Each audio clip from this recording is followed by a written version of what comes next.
Hello there! From behind the yellow line, this is Trammin episode 109. My name is Kirk, and as always, I'm joined by my friend, and his party is just up ahead, Christian Rainwater. What's up, everybody? Our Big Thunder topic of the week is Disneyland's worst queues.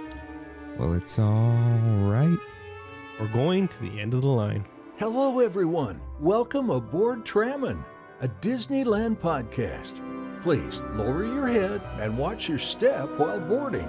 As a courtesy to other passengers, we ask that there be no eating, drinking, or smoking on board. In just a few moments, we will begin our trip into the Disneyland Resort news and topic of the week. Ladies and gentlemen, this tram is ready to depart. Driver, you are clear. Welcome back to Trammin, everyone. Happy Wednesday. We're your hosts, Kirk and Rain. What's up, Rain? You know, dude, there's sometimes when we start the show, Yeah. and I look at myself in the camera and I say, oh, all right, my hair looks good with the headphones. Then slowly, progressively, it just gets worse and worse and worse. You play with the headphones a lot, though. I think that's what it must be. You pull them off sometimes. Sometimes you just chill there without them for a second, and you put them back. Yeah, because, dude, at the end of last episode, my hair was just like everywhere. So, anyways. Headband. I miss it, dude. I miss the headband I used to rock all the time. I got you one. Oh, not that headband. What headband? No, I love that headband. Yeah. I'm talking about the emo with my hair in my face. Headband. Oh, got it. Yeah, that's the one. Go emo again. I'm not ready, dude. Dude, you could do it. What's it? Adam Scott does it. Adam Scott. Yeah, Ben Wyatt. He's emo? He's not emo, but he's got the long hair. Okay. He's got the long hair. I was like, man, I can't Dustin picture that. Furman. Yeah, He does. He looks kind of like Adam Scott. kind of. Like anime nerd Adam Scott. Yeah. I can imagine Adam Scott being into anime though. He might be. Shout out to Severance. I just finished it. You did? Yeah. Me too, dude. Well, I finished it the day the finale released. Yeah, I did yesterday. So good. Okay. So, what are we doing? Let's bring our party some chimichangas with Mousekeeping. If this is your first time here, welcome aboard Trammin, a Disneyland podcast, where Kirk and I talk about the Disneyland Resort through and only through our eyes. To catch up on jokes, references, context, and backstory, check out our lore page on trammin.com/lore. For our recommendations for Disneyland, DC, and more, check out trammin.com/rex.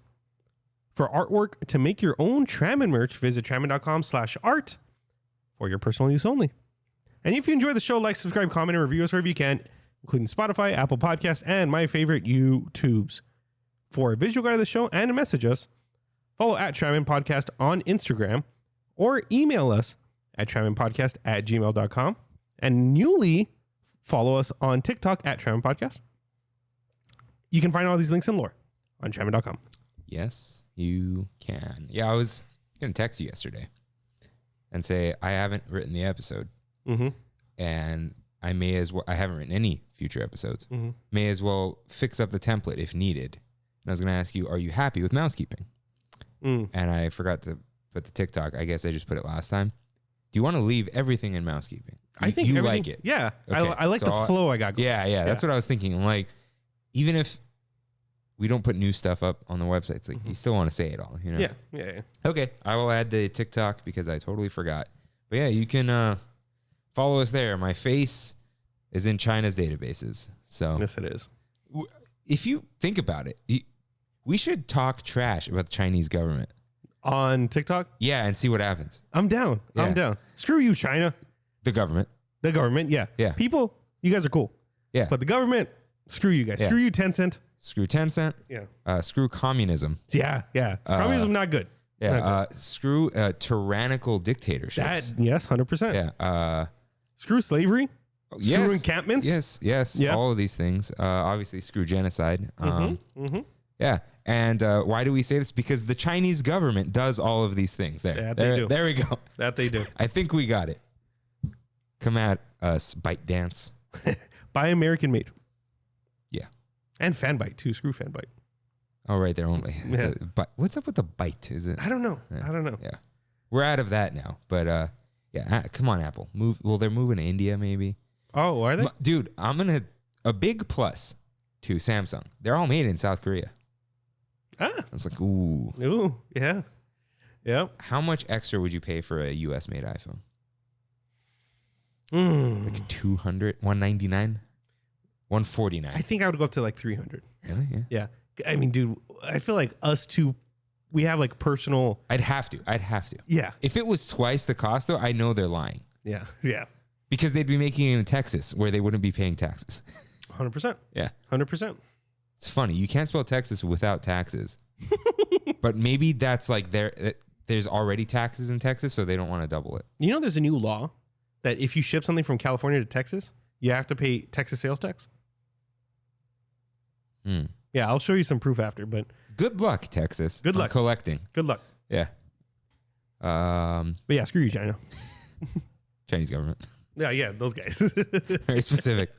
If you live there and are listening to this, let me know how. It'd be very interesting.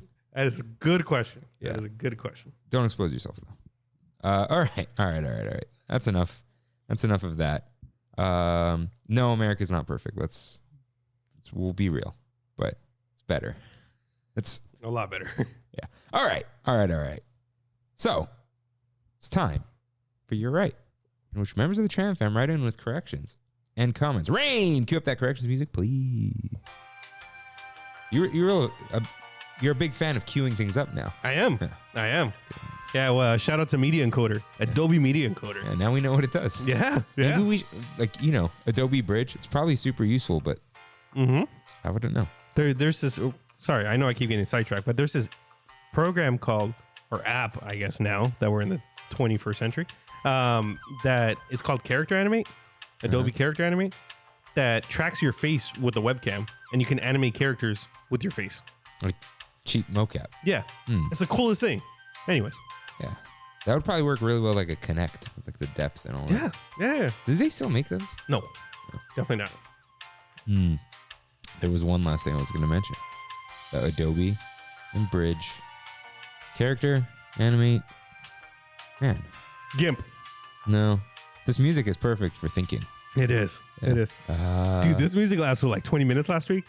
Yeah, it was great. Yeah, it was awesome. I mean, it may last that long this week because so many of you wrote in. So let's get into it. I'll probably remember at the worst possible time. So last week we did Disneyland's most annoying things.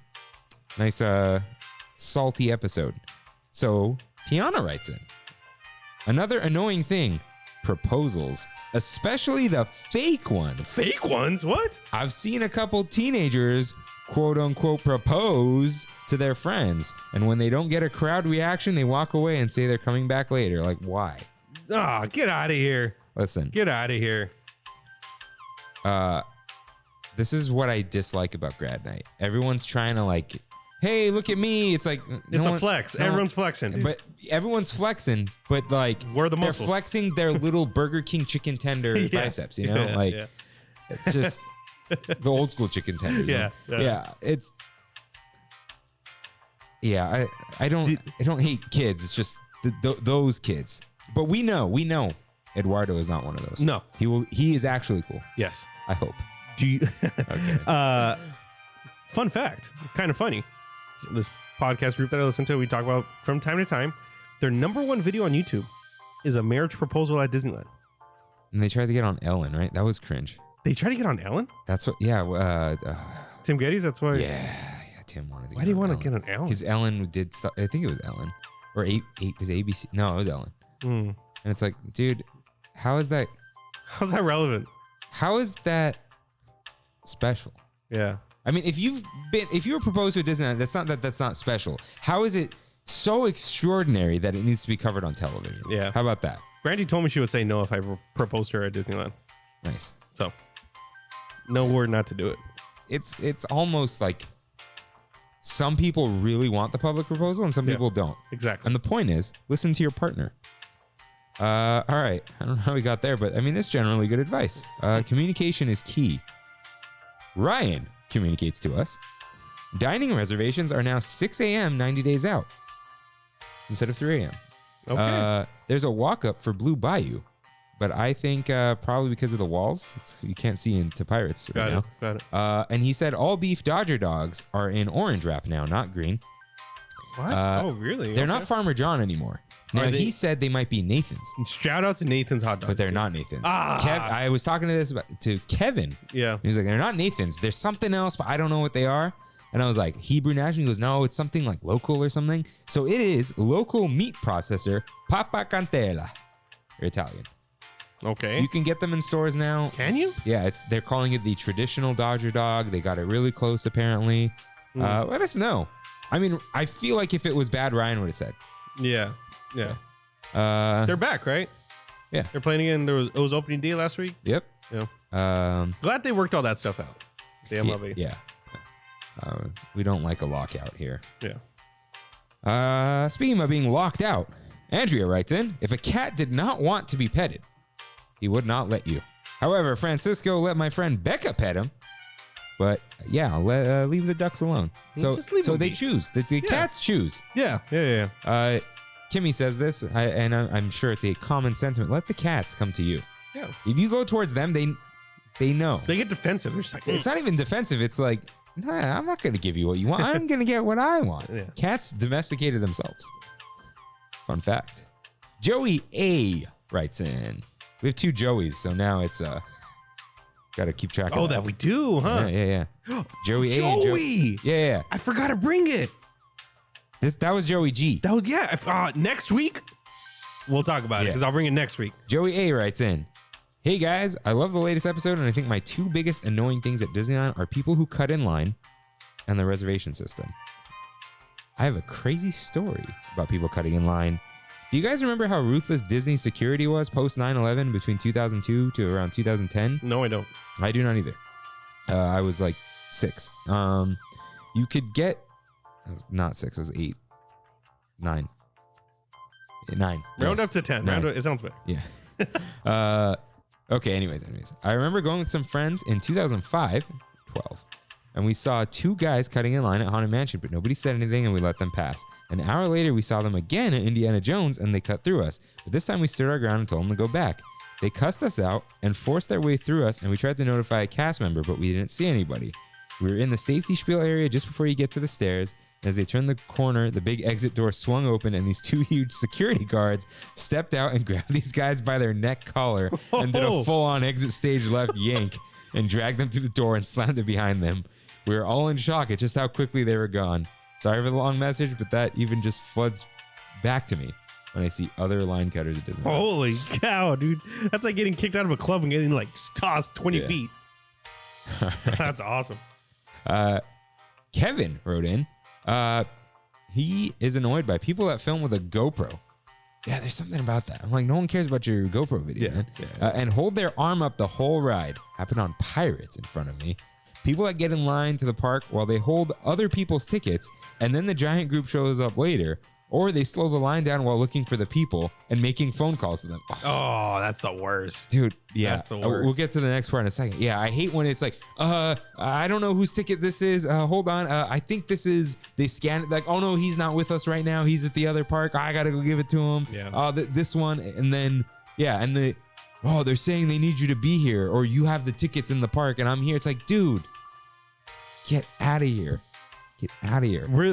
Really quick story before we dive deeper into this. Last time I went to Disneyland with my sister, I don't know if I talked about this. Her and her fiance walked in for free. What? Yeah. So I had all the tickets on my phone, right? They decided to get into another line. And I'm like, okay, they got their tickets. Cool. I don't know what they were expecting, but I didn't scan them in. And I saw them behind me and in Abraham Lincoln, right next to the Lincoln thing. And I was like, how'd you guys get in? They're like, we just walked in. We thought you scanned us in. And I'm like, no, I didn't. Because I was trying to get us Genie Plus. Uh-huh. So how did they just walked in? I don't know, dude. I don't know. They just ended up behind me. I honestly don't know how they got in. Behind you or ahead? I don't know if they were behind me and they assumed that I scanned their ticket, or they were in another line, because they were waiting in another line to see if it went faster. Yeah, but then they walked in behind you? I don't know. I wasn't looking. But did you scan them? No, I didn't scan them. Huh. Yeah, but I was trying to get Genie Plus, and I said, go back and scan in because I need us to get Genie Plus. Yep. Right. Yep. Okay. Jeez. And he also says, doesn't like when strollers are being pushed by kids. Yeah. This is not the place for that. Yeah. You know, do it at the mall. Worse if it's the kid hitting you with the stroller because they can't see over it while they push it. Yeah. The kid is like they're riding a Harley. Yeah. They got it all the way up. Yeah, that is annoying. So we got a couple write-ins about cheesecake. Good. I hope it's negative. It's not. Nah. Christian with a K writes in on the cheesecake stuff. There are baked and no baked cheesecakes, but baked is more common and it definitely does have eggs. I make them often, and it's part of the reason I don't really go to Cheesecake Factory because I like mine better and their food is okay and service incredibly slow. And also, no one should eat a warm cheesecake. Thank you. Andrea wrote in, cheesecake can be both baked or no bake. If they are baked, they are thickened using eggs or cornstarch. No baked cheesecake requires ingredients like stiffened heavy whipping cream or sweetened condensed milk to set it up. Oh, okay. So a lot of cheesecake facts. Yeah. Rain is still not going to eat cheesecake. Screw cheesecake. Have you had Oreo cheesecake? I have. From Cheesecake Factory? Yes. You don't like it? It's fine. Huh. It's like, why order that when I had the fudge cake or a tiramisu? Okay. I don't like tiramisu. Really? It's light. I love that thing. If I'm eating dessert, all in. I love that thing. All in. A tiramisu with a coffee? That's heaven. That's heaven for me. Yeah. Well, okay, tiramisu. What is happening with me today? What? I'm like blanking on everything. Cheesecake. Oh, do you know? Okay, what is the least likely fast food place to sell cheesecake that does? They do not have drive-thrus. Fat Burger. Yoshinoya sells a strawberry cheesecake. That's right. I don't They know. have drive-thrus? They do? I've been through Yoshinoya drive-thru. Uh, No, have I? I don't know. Actually. They sell a cheesecake, and sometimes we have it at work, and I'm like, why? And this another employee, Yeah. he's like, I have coupons, so they just you buy this, you get a free cheesecake. Do you like the slime? The green slime that comes on the vegetables? I don't get vegetables. From Oh, you get Yoshinoya. beef bowl? I get just the small beef bowl, not Yeah. the big one. Yeah. And it's gross. I know it's not meat. It's just a tasty brown treat. Yeah. But It's good. it hits once every 2 months. Yeah, exactly. That's it. I can't. And you have to use the coupon. If you don't use the coupon, you're getting ripped Dude, off. he's got all the coupons. I just give him the card, and I'm Yeah. like, just whatever. Just go. I'm like, if I'll get the small bowl, but if for some reason the big bowl is cheaper, go ahead, man. Yeah. Go ahead. Their orange chicken is hilarious. It's spherical. Yeah, it's Yoshinoya. It's yeah. Anyways, okay. And Andrea continues to write in. OMG, I was dying during the whole Sacramento discussion. What's up, Brittany? Yes, we have an airport, and you can get flights between it and SNA, John Wayne, for as low as $69 each way on Southwest. Really? 2, I won't deny that the heat is terrible. Do not come to visit between the months of May and August unless you're planning on being in the river the whole time. Okay. All right. That's coming up, so maybe we'll see you in September. Yeah. 3, heck yes, NorCal TramFam meetup. And she said, Zoo and Brew bike through downtown. Here we come. Okay. That sounds cool. Now, I'm not going to lie. Now, there's a problem with that because Justin writes in Uh-huh. for the first time since like August 2020. If you're going to Sacramento, you can definitely skip the zoo. Very underwhelming. Now, Oakland Zoo is one worth visiting, but my all-time favorite is San Diego Zoo. And we've all been to San Diego, right? I have not. You've never been to San Diego No, Zoo? someday. Oh, I want to go to Wild Animal Park Yeah. because it's basically what Animal Kingdom is without rides. Just go to Animal Kingdom. So far. And Florida. But yeah, that about wraps up our cheesecake and Sacramento talk. Thank you everyone for writing in. Thank you. Yeah. But now let's get in some news.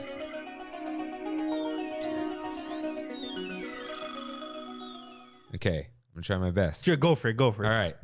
First headline. Encanto. Hearing it in the mic. There, you all got to hear my voice crack. Tarzan's treehouse to be rethemed to Encanto. What is going on? This is still a rumor, right? Yeah, but The retheming is happening for sure. Yeah. But the Encanto rumor They mentioned some stuff about Encanto in the parks. Walt Disney World News Today and Disneyland News Today are terrible. However, when OC Register writes about something, Yeah. Disney told them to. Yeah. They're in the pocket. They are. So I think it's happening. But they said Encanto, the OC register. Yeah. Like, Wow. Antonio? Is that the kid? Yeah. Yeah, like his treehouse. Makes sense. Quick and dirty. I was trying to figure out all day today, what would be a better retheme than Encanto? Because I don't want it. I don't either. It's too new. It is. So what would be something better? Like Up, maybe? No, Adventureland. I know Adventure's out there. Yeah. But it's not. Yeah, like Tarzan Treehouse is a good theme because the backyard. Dude, Antonio's treehouse, it's just a tree. It's not a treehouse. It's in his room. Yeah. You see it for like 25 seconds. Yeah. I still think it's crazy that in Florida, it's still the Swiss Family Robinson treehouse. Yeah. What kid knows Swiss Family Robinson? I don't know Swiss Family Exactly. Robinson. I know of it. Yeah. Yeah. What else? I couldn't think of anything, like dude. Avatar. Like a mini Pandora in Disneyland? Yeah. What else is there? That's like, I know there's one. The Joe Rohde treehouse. Yeah. Called that. Yeah, they're already doing Tiana stuff. Yeah. I literally looked up Disney treehouse. Yeah, it can't be anything. But I'm almost certain that the Tarzan license is not perpetual and they have to re-up it all the time. Is that what it? Edgar Rice Burroughs, is that his name? Yeah, the author. Yeah, so maybe that's what it is, like a Tower of Terror situation. Well, I mean, look at Tarzan in Kingdom Hearts. Yeah, it says it every time. Yeah. Now, at least like, there's nothing wrong with Encanto. I just don't really like it. Yeah. Same. Yeah. I honestly think I was talking to Brandy's cousin this week in San Francisco, and him and his partner were like, "Oh, we just saw Encanto," and I was like, "Oh, cool. What'd you think about it?" Absolutely adored that movie. Why? And that's what I said. I was like, "Do I need to watch it again?" Is that no? I don't want to at all. He and Marky's very, very like culturally aware.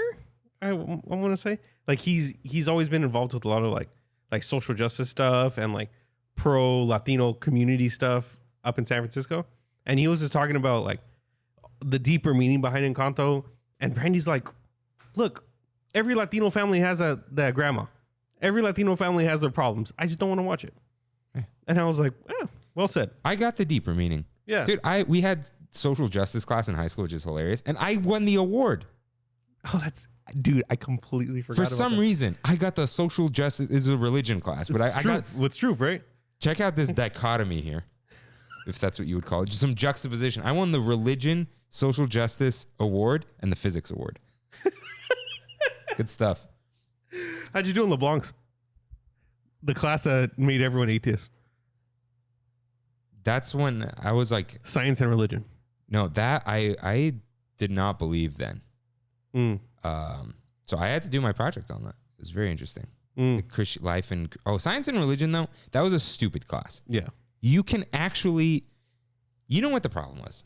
They tried to say how both sides are like mad at each other. Yeah. What they should have done is, if you are going to live a life of faith and you want to apply science to it and you're struggling, here's how you do it. And everyone who's not interested, well, you go to Catholic school. So, what are you going to do? But like they could have done stuff like, instead of fighting about is evolution real or not or whatever, it's like, okay, let's what's the story? 7 days. Yeah. Let's apply that to 6.5 billion years. Easy peasy. We're on day 7 right now. Like, it's like not that hard. And it wouldn't have to be definitive, but also I think they have to deal with the Catholic Church like being like, you got to teach the right stuff. Yeah. They get the archdiocese telling them what to teach. But the problem is they replaced the really cool class that was world religions. That's right. We never got that. We never got that. Yeah. But anyways, yeah, I'd say I'm culturally informed. I have a widely diverse group of friends, not like friends that I talk to every day. I'm not like going to be like, I'm friends with everyone. Yeah. But I know a lot of different people, right? There is nothing wrong with the message of the movie. Yeah, you're a person of color yourself. I guess. I mean, yeah, right? It's complicated. My cousin wrote an article about it. Oh, okay. Okay. It's like the government says we're white, but then to other white people, it's like, you guys aren't white though. But then to other people of color, it's like, but you're kind of a little bit white. And it's like, first world problem. It's not really that big of a deal, but it's also like this. It's like a Jewish thing too. I feel like if you're Jewish, you kind of fall. Middle Eastern is classified as white, even though lots of people hate Middle Eastern people or are prejudiced against them. Yeah. So it's like, I don't this is why, you know what? This is like a last political comment, but to tie a bow around this and put it away, social class and wealth is our true divider. Screw the billionaires. Eat the rich. The Chinese government. Eat the rich. And if you say someday no, we're not talking about you. All right. We're not talking about the people who make $400,000 and they get taxed a little bit. We're talking about billions. You will never have billions. I'm sorry. Neither will I. Neither will Rain. Unless the inflatable industry and the deburring industry just takes off, dude. Billion, dude. You know how much? That's 1,000 million. Yeah. 1,000 million. Okay. What were we doing? Oh, Encanto. There's nothing wrong with it. It just doesn't hit. I just feel like it doesn't have the same heart as a lot of other Disney movies. Moana, I think, had more heart. I think so too. It was a deeply personal journey. Yeah. Encanto is family drama, I guess. Yeah. And I know, you know what it was? The backdrop was I don't know who the invaders were, but the conquistador type figures. Mm-hmm. But that was the backdrop. It wasn't the focus. It was just like, oh, this is the grandma's context. The acceptance of the grandma. Yeah, the but main problem. Yeah, it's like, what hits about the movie? I want to know. I do. But I really don't want to watch it again. Yeah, I'm good. Dude, I'd rather, if I had to choose, I'd watch Moana again. Mm-hmm. I've seen Moana 1,000 times. I've seen it once. I'd watch Brave over Encanto. Right now, yes, because I haven't seen it in a while. But speaking of Brave, next headline, the end of the Main Street Electrical Parade. No, it's not ending. It never is. But the last float has been revealed. Have you seen the picture? I did.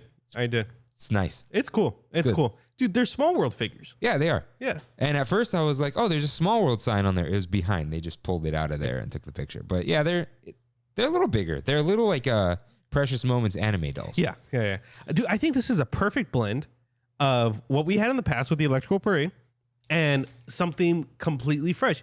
Even though it's still like you have to put an IP into everything in the park now, But Main Street Electrical Parade was always IP. Yeah. Alice, Snow White, Cinderella, Peter Pan. The dragon. Yeah, that was the point of it. Yeah. So I think it's great. I'm really happy with it. Looks good. I will catch it as it passes by, though. I am not going to sit down and watch it. Yeah. Oh, also the drum has 50 years on it. Oh, yeah? That's cool. Yeah.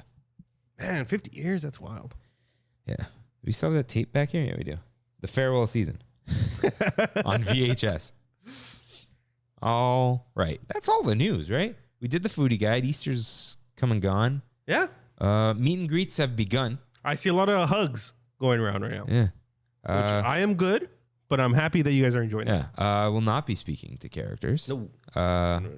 Yeah, no, thank you. There are no new Moon Knight things yet. Man, there might be. Who knows? Mr. Knight still walks around, though, and talks to people. So that was a soft meet and greet.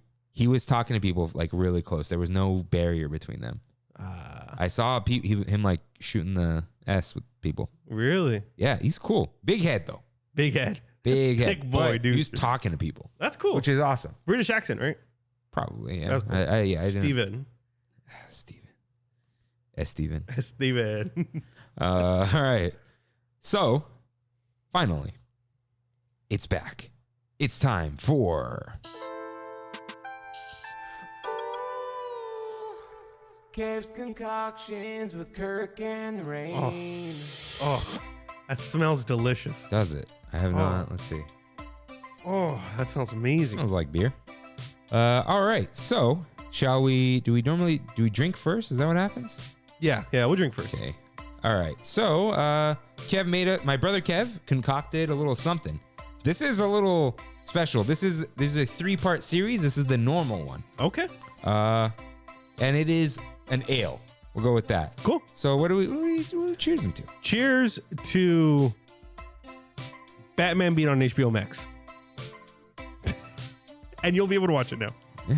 Cheers. Cheers.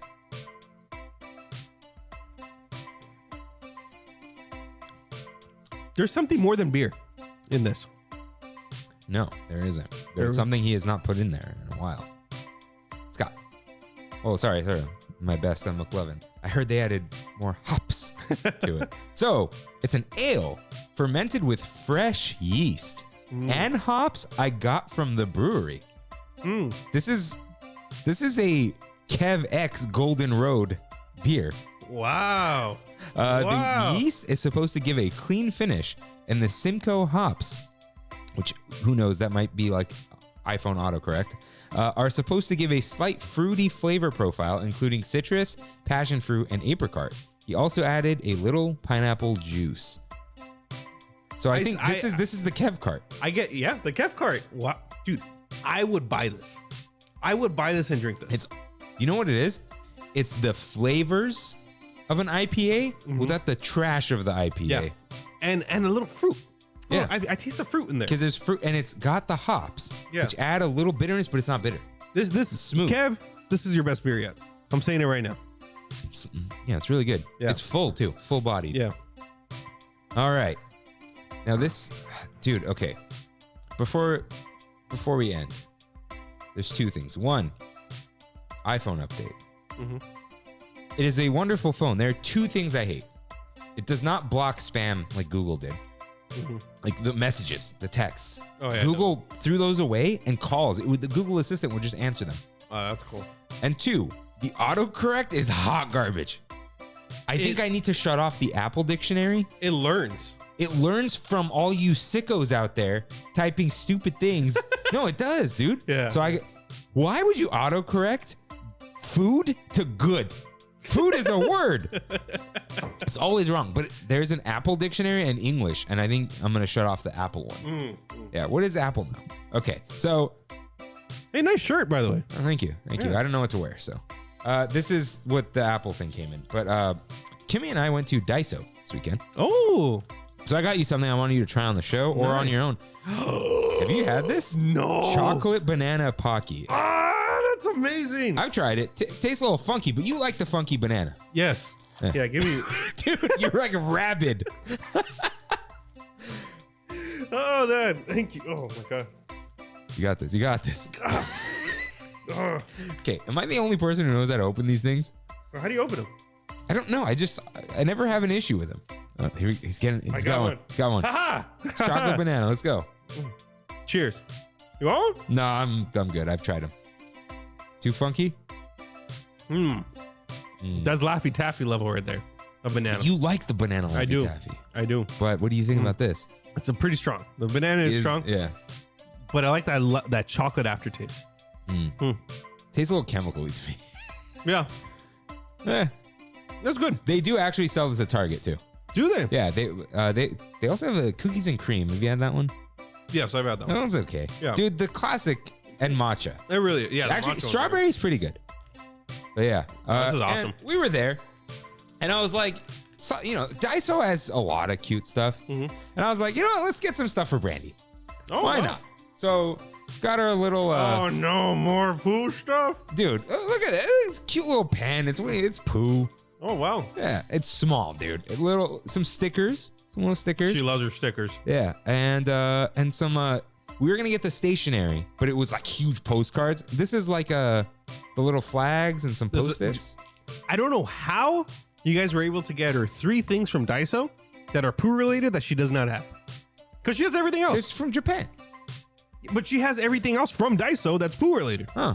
So, thank you guys. Appreciate it. Of course. I did see this, but I did not think I should buy this. It's like a trash can. A poo trash can. Oh, we've seen it. Yeah. We've seen it. Yeah. There you go. I just might steal this and take this to work. No. Come on, give it her. Sign checks with Pooh Bear. She doesn't get the beers. Yeah, Oh, that's true. that's our cue. Yeah. Moving on. According to Kev. But yes, thank you, Kev. Now it's time for our Big Thunder topic of the week.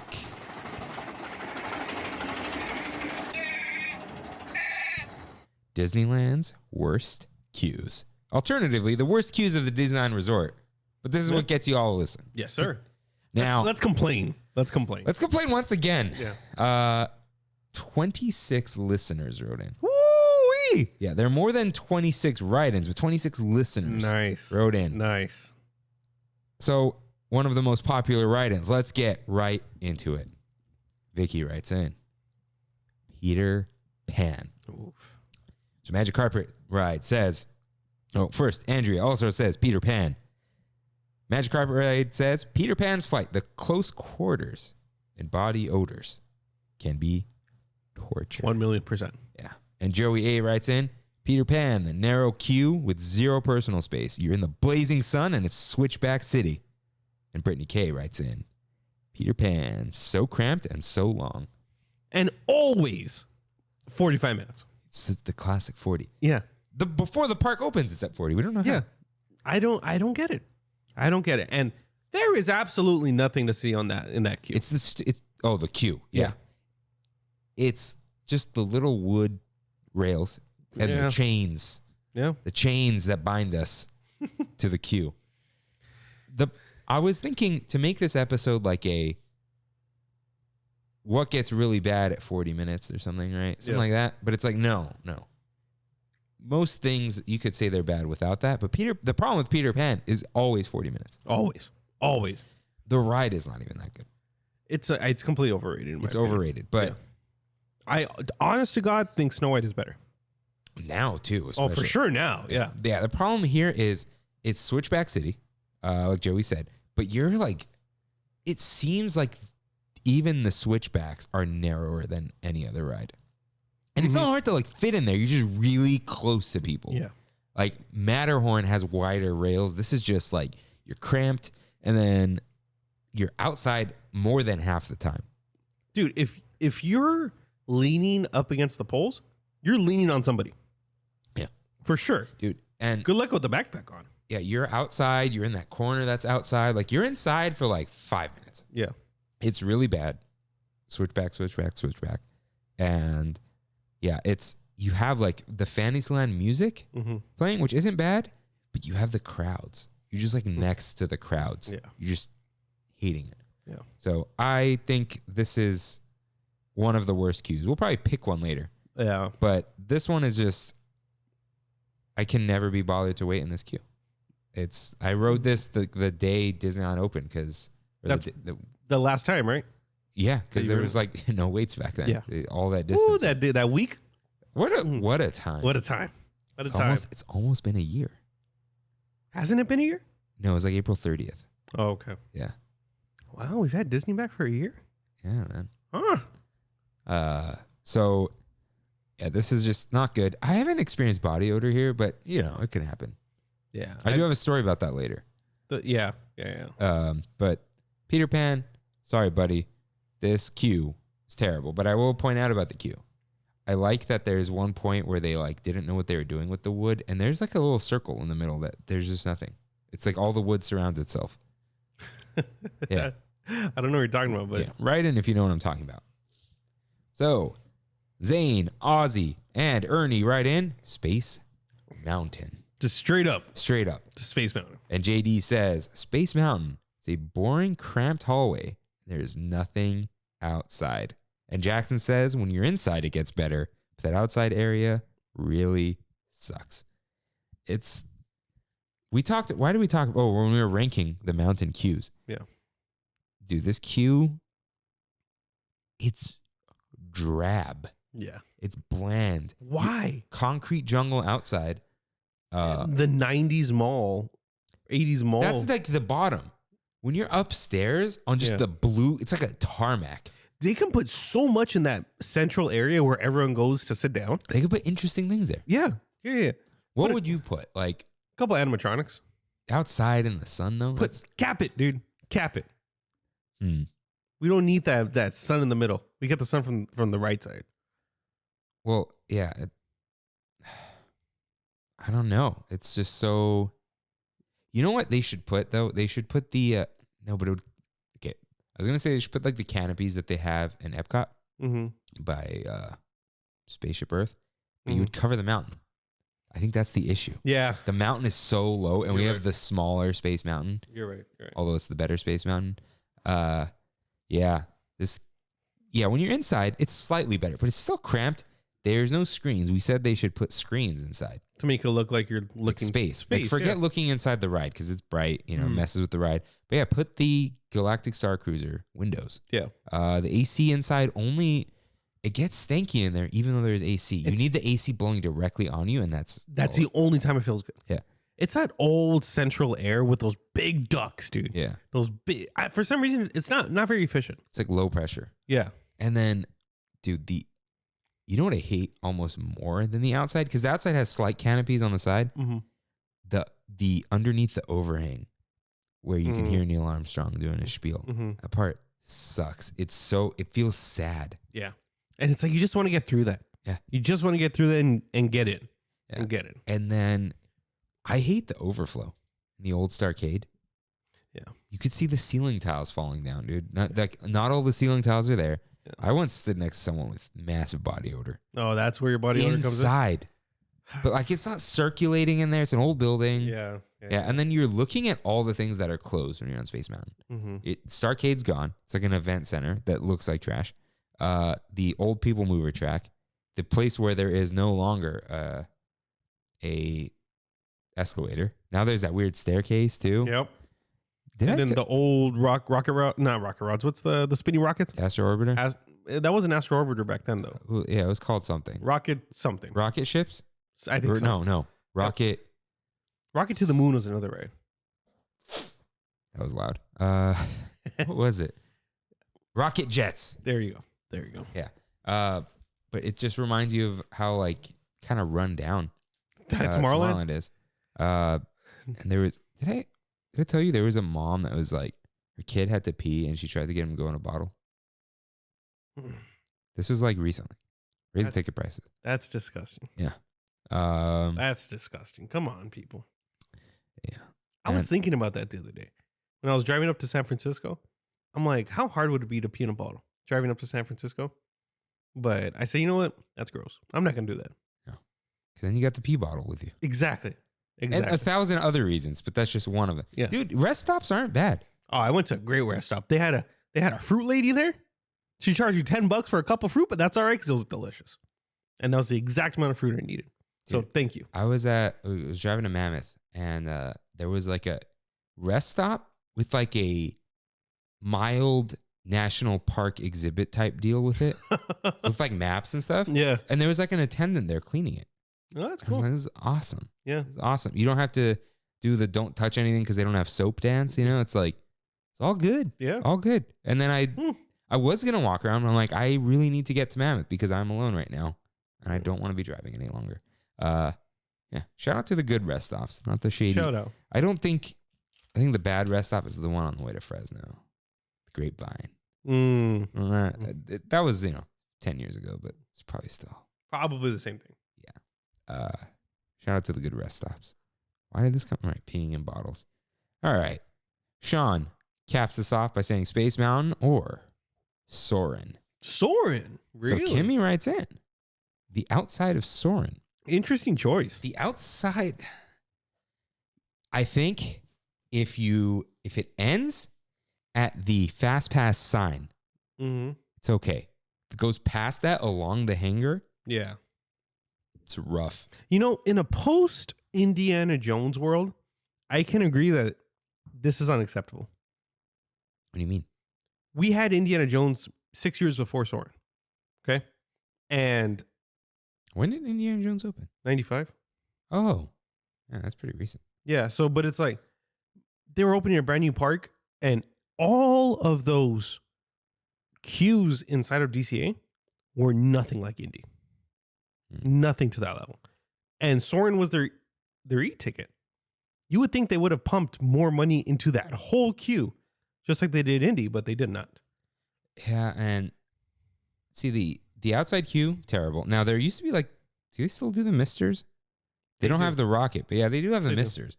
Oh, remember the Coca-Cola rocket? That's right. Yeah, wow. Condor Flats. Yeah. But yeah, this queue is no good. When you get really close to the end, it's kind of nice. You're under the thing. You got the music. But even the inside. I like the inside. I like it when you're moving. Not running past, but sometimes you're stuck in there. Yeah. stuck in that long hallway, dude, that's a nightmare. Because especially when you're alone. Oh, the hallway before you get boarded? Like, Yeah. that's Because bad. there's no cell service. Yeah. And like sometimes people are just loud. Yeah. And the kids are jumping on the rails. And it's just because down there are no pictures or exhibits or anything. Mm-hmm. It should arguably be videos. Why did they stop? Like, you're right. That hallway, it just all of a sudden, all the pictures stopped. You're against the wall there. Because it gets tighter. Because at the top, you can't touch because there's stuff on the walls too. It's not just pictures, right? Yeah. You can't do that down there. Yeah. The music in there is very good though. That is at the very least. But yeah, the outside, there's something off about it. Yeah, I agree. It's like I love Grizzly Peak Airfield, but that part is just, I don't know. Ugh. Yeah. And queuing behind it during last June when you had to distance, that was odd. And you couldn't queue inside because you could like see parts of the Grand California and behind World of Disney. That was weird. That was the dirt patch. Yeah. I wouldn't say it's one of the worst though.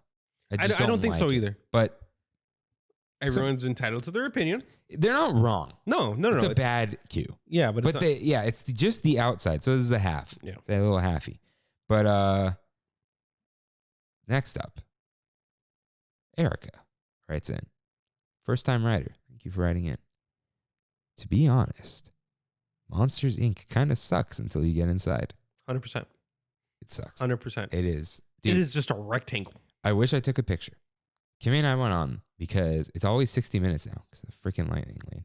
Is it really? Because, there's a lightning lane for Monsters Inc.? Yeah, there's been a fast pass since before. What? I did not know that. So it may have just opened. We waited 5 minutes. So we're kind of in the outside line. And I look to the right towards the water tower. And I notice you're hedged in. And it's just like a garden of planters. And it's a switchback. Yeah. It's bad. It doesn't feel like at least with Peter Pan, you're in Fantasyland, you're near the ride. Monsters Inc. is just like you are just in the bushes right now. You know? You couldn't make it Monstropolis-ish or like make it look like, the outside of the Monsters Inc. and Kingdom Hearts. Yeah. All they got to do is put some vinyl, like some adhesive vinyl around that thing and then make it feel like we're somewhere else. I don't know. Make it feel industrial. Even if it's ugly, it's themed. Yeah. But no. Very odd. It's a very odd queue. So I'll bring this up now instead of we have it so good because this wasn't so good. There's this family behind us last Thursday. There's some kids, but they're at least 10 years old. So there's no excuse for this. They just straight up smell like poop. No way. Not farts. Yeah. Farts are farts. This was like poop. Like a handful of it. Like that's what it smelled like. But no one's in diapers. No one, every kid, like they seemed like their wits were about them. Like they were just like running around, like acting normal, like kids. Just poop. That's and a few times it like went away. I'm like, is it like my shoe? Like every time nope, nothing on my shoes. Nothing. It wasn't me. Like intense, dude. Wow. Not even like a bathroom. Like a gorilla just flung it in your face. Yeah. Like I don't remember the last time I smelled that. And the parents didn't say anything? Dude, the parents were just chilling with the kids. That's so maybe weird. It was the dad. Maybe. So and not B.O. Poop. Straight up. Ugh. I could not believe it, dude. Because you don't smell that like ever. Yeah. You don't even smell that in the bathroom. Let's be honest, everyone. Yeah. You don't smell like just like a fresh. What do they call it? The horse? The pie? What do they call it? What? Mud pie? I don't think so. Is it? Wait, what are you talking about? Yeah, the horse poop. Oh, I have no idea, dude. There's a word. Someone write it. I know one of you that does farm stuff. I just feel like it. Shout out to Bidets. I'm thinking about it. Do it. $40, dude. Best money you'll ever spend. I'm gonna get like the $100 one. But you gotta plug it in. No. Oh, this one you don't have to plug in? This is the Tushy one. No, that's what I have. I have a Tushy. You paid $40? Yeah. It's like $100. Do you have the old one? I have the one that just attaches. Yeah. That's not $100. They on their website it's $100. Really? We'll No, it's not a Tushy. It's not a Tushy. Knock off. No. It's the other one. The other one that has better puns. I don't like the puns, man. I love the puns. It's already awkward buying something for your toilet. Like, can we not talk about this? You know? Yeah. Shout out to bidets. Like literally life changing. Yeah. Don't be afraid, guys. Don't. Yeah, but Monsters Inc. The queue. I don't even like the inside. I'm gonna be honest. It's all right. It's bland. I like the puns with the candy machine. Yeah, but it looks rethemed Because it is. It's just beige. Why didn't they make it look like the hallway? You know, the kind of brown red doors and the archway. Nope. Dude, they got it literally just called Nomura.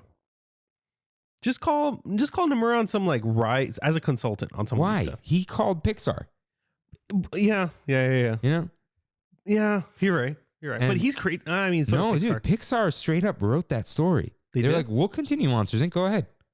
That's so Frozen was like, we're making a Frozen 2. You must recreate the movie. And Monsters Inc. was like, yeah, we'll collaborate. That's so cool. Because they hadn't done anything with Monsters Inc. They were making the show like, yeah, sure. Yeah, that's so cool. Because Boo was not in. Mm-mm. Yeah, No, it wasn't about that, which is great. Play Kingdom Hearts 3. Let's see. I'm going to replay it. I'm just shocked it wasn't on Switch, man. Cloud. You think there's going to be a PS5 update? What do you mean? Like No. No? No way. No way. No, not no way. They would sell that. Like a PS5 collection right before the game comes out? Yeah. That's 100% happening. I don't think they're going to do anything to it, but I think a collection's coming. They have the all-in-one collection. It's $100. Do you know how much I got that all-in-one collection for? On disc? Yeah. It's $10 now. Yeah. Isn't that wild? It's wild. I kind of just want to buy another one. Maybe I'll do it. Yeah, why not? It's $10. I think I gave it to Soz because he was playing Kingdom Hearts 3 at one point. Never finished it. Phony. Phony. All right. I just put all of Kimmy's here. That's fine. Kimmy wrote in, the Haunted Mansion switchback. When does the queue end? And when does the show start in Haunted Mansion? Because the queue continues. The show starts as soon as you enter the door. But then there is the bottom queue. You know what? The inside queue, if the ride's not broken, it's quick. Yeah. So we'll back it up. Yeah. Yeah, I don't like that outside area. Those sneaky switchbacks, dude. Yeah. It is. It is confusing. Dude, we walked the whole thing empty the other day. Yeah. It was wild. You can't even tell where you're going when there's no one there. You're just like, you go up, you come back down, then you go all the way up, zigzag, zigzag, zigzag, up again, and then up to the side. If somebody put a diagram in front of us, I don't think either one of us could actually. Dude, it's like an intestine. Yeah. Yeah. You unfurl that thing, it's 6 miles long. The Haunted Mansion intestines. Yeah. And the cast member was waiting to flip the old school, you know, the rail that flips and makes it shorter. Yeah. Ridiculous. That's that wild. Sneaky switchback. And then I hate the way it merges and everyone's being rude and not making eye contact. Try to get in front. You just got to keep single file. But they don't. They don't. They mob. Yeah. Mob. Yeah. The outside queue is not that great, especially because you skip the whole front part with the horse-drawn hearse. Yeah. That's like for Fastpass or for Genie Plus now. Lightning Lane. Got to go through 3 names there. Yeah. The one time I was in a party where we were using the DAP. It's called the DAS now, by the way. DAS. It's Disability Access Service. It used to be the PASS. Yeah. Anyways, we got to like walk up the steps. See, that's so much cooler. It's sick. Yeah. But anyways, sneaky switchbacks. Yeah. But Kimmy also writes, Radiator Springs Racers. This is our first. No, we already did Soren. We already crossed over. She hates this queue. This is not poorly themed. They have the cool water bottle thing, the fans. You see the caverns. There's cactuses. Ooh, you know what, dude? You're describing that. It makes me want to go on right now. God, that sounds great. But that queue sucks. I think it's okay. No, it's like it's going to be bad. Because of the length of time you're going to be waiting? It's never short. That's the thing. It's just not. I honestly don't mind waiting in that line, though. I don't know what it is about it. I just know when you're under the cool stuff, you're still so far. Yeah. But I don't get bored in that. Like, there's always something to look at. There's nothing to look at. Don't kid yourself. What are you looking at? Plants. Okay. The signage that's on the walls. Somebody playing with their cell phone flashlight. I honestly, I don't mind it. I don't mind that. They should have had like little cranks to turn engines and crankshafts and Yeah. pistons, carburetors. I definitely don't think it's on the worst though. I just never want to wait. Yeah. And it's never 20 minutes. Now, arguably, it is the best single rider queue. Yeah. You just go straight in, right? But even when you're waiting, there's the fountain, the water tower, and then you're in the cavern. Yeah. Right. I don't like this queue. I don't know what it is. There's something that just gives me the heebie-jeebies or Gives something. you the ick. The ick. It's Yeah. the ick. Yeah. I don't know. I don't like it. Write in if you... I want everyone to write in with like their like disagreements Yeah, please. for next week. Please. Because that'll be fun. Now, I put this one in. No one wrote in. Matterhorn. But it depends on how long it is. But that also made me think. Any queue that's just out in the walkway, it's just going to be terrible. But it's not normal that it's like that. You know what I mean? Matterhorn doesn't all the time come way out. Mm-hmm. But because Little Mermaid is usually short. Even though it's not a themed queue, it's quick. Yeah. But when it goes out down the stairs, It's garbage. it's trash. Yeah. I mean, think of things like Smuggler's Run. When it goes to the overflow, Dude, there's some theming there. but that's long. The backstage-ish area with the shipping containers. Yeah. Yeah, there's some. They nailed that. Yeah. But yeah, the Matterhorn. Here's the thing about Matterhorn. Once you're under the canopy, even if it's a little long, I feel like the vibe is really good. Those canopies weren't always there though, right? I feel like that's No. the The inside ones were. They were. They added extra, like they added planters to have the switchbacks go into because there were no switchbacks up front. It used to just wrap around the mountain. Oh, okay. So what they did was they added the entrance. There were 2 canopies that they added, but the chalet part was like already there. The part that's right where you load. I just think that before 1980, queues were just not thought of. There was no theming behind any of these things. They were just like, this is a line and that's all it's going to be. Yeah. When Disneyland opened, all the Fantasyland stuff, Matterhorn was in the 60s, like soon after. 59. Was it 59? Yeah. Okay. But anything that's that old, This was all outside. Yeah. all outside with just middle bars. Yeah. The first one that I feel like did it pretty well and had, they cared about the queue was Star Tours. Yeah. Yeah, because they put C-3PO in there and animatronic. That alone, that's good enough to be like, okay, you did a good job. Yeah, but Matterhorn, I would say once you get under the thing, it's okay. Yeah, Because like people are talking, but everyone's in a good mood. yeah. Matterhorn doesn't give any bad vibes. Yeah, I don't know. And you got the yodeling. Screw the yodeling. Kevin wrote in. Well, he just said this to me in person. That the cranberries are awesome. But that zombie sucks. Zombie's pretty good. He was like 2 best songs, Dream and Linger. Dreams and Linger. And Okay. those are better than Zombie. I just grew up with Zombie. I got some nostalgia there. Like Creed. I have some nostalgia for Creed. Creed. All right. A fairly recent one. Beth writes in, Rise of the Resistance Hot take. always feels crowded and claustrophobic, especially when there's a breakdown and you're stuck.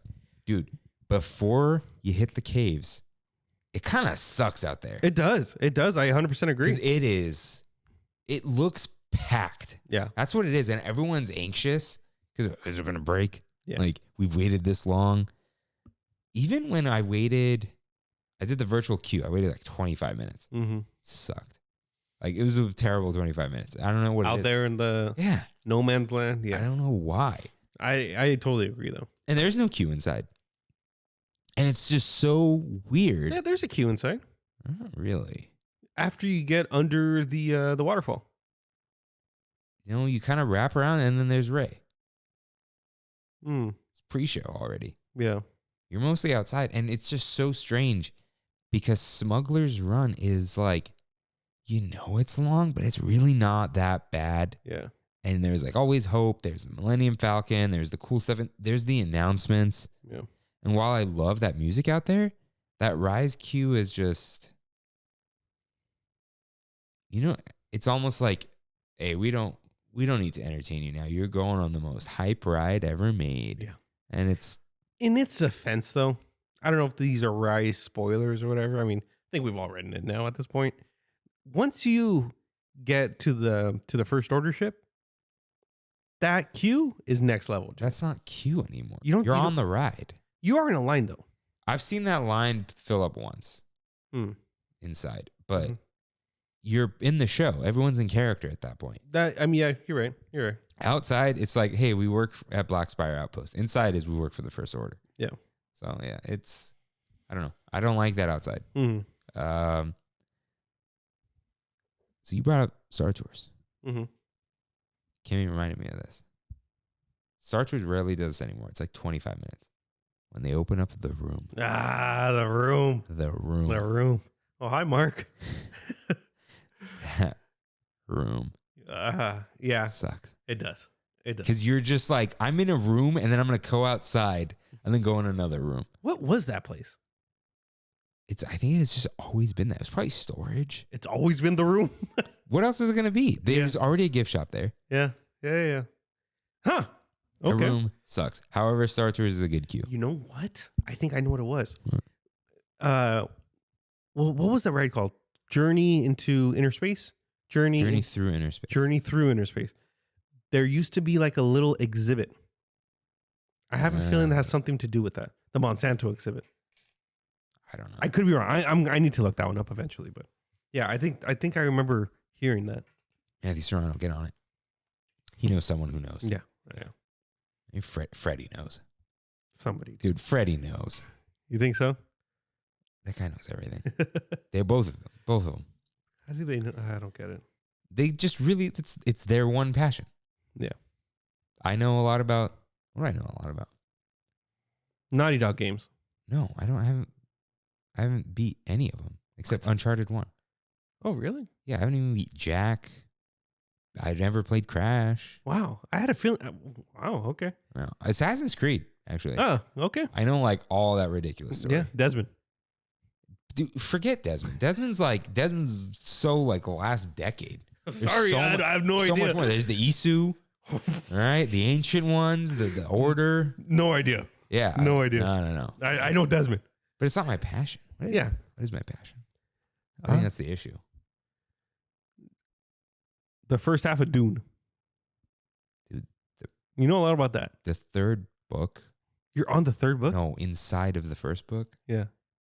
That's right. It's not. Don't you dare say it, Ricky Bobby. Dude, they're like waifu husbando status. Like the way they speak to each other is like fedora, milady, thy, they. I don't mind that. I like that stuff. But it doesn't make sense because they weren't like that in the rest of the book, and they're on a desert planet with spaceships. Mm-hmm. You know, it's not high fantasy. Yeah. And they're like kids. Almost. It's neckbeardish. I don't know. Okay. Next. This one is, I'm going to say actually, a worst queue. It's a small world. Nicole wrote this one in. Mm-hmm. It's brutal out there. It is brutal. When that line's 45 minutes, oof. No way. Oof. Yeah, it's a world of tears. Yeah. And fears. That's bad. Yeah,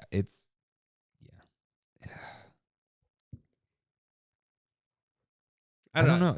There's like nothing to say about it. You're right. Yeah. It's old. You're stuck outside. Sometimes the bridge is cool, but you're just out there baking. And then they made it even like longer. Yeah. Longer. When it reopened after that hiatus for Christmas, oh my God. Dude, I did wait 45 minutes, 50 minutes for that thing. Yeah, I got 15. Easy peasy. During the parade. Yeah. And that feels like a century ago at this point, this last Christmas. Yeah. Also, we said tears. We said fears.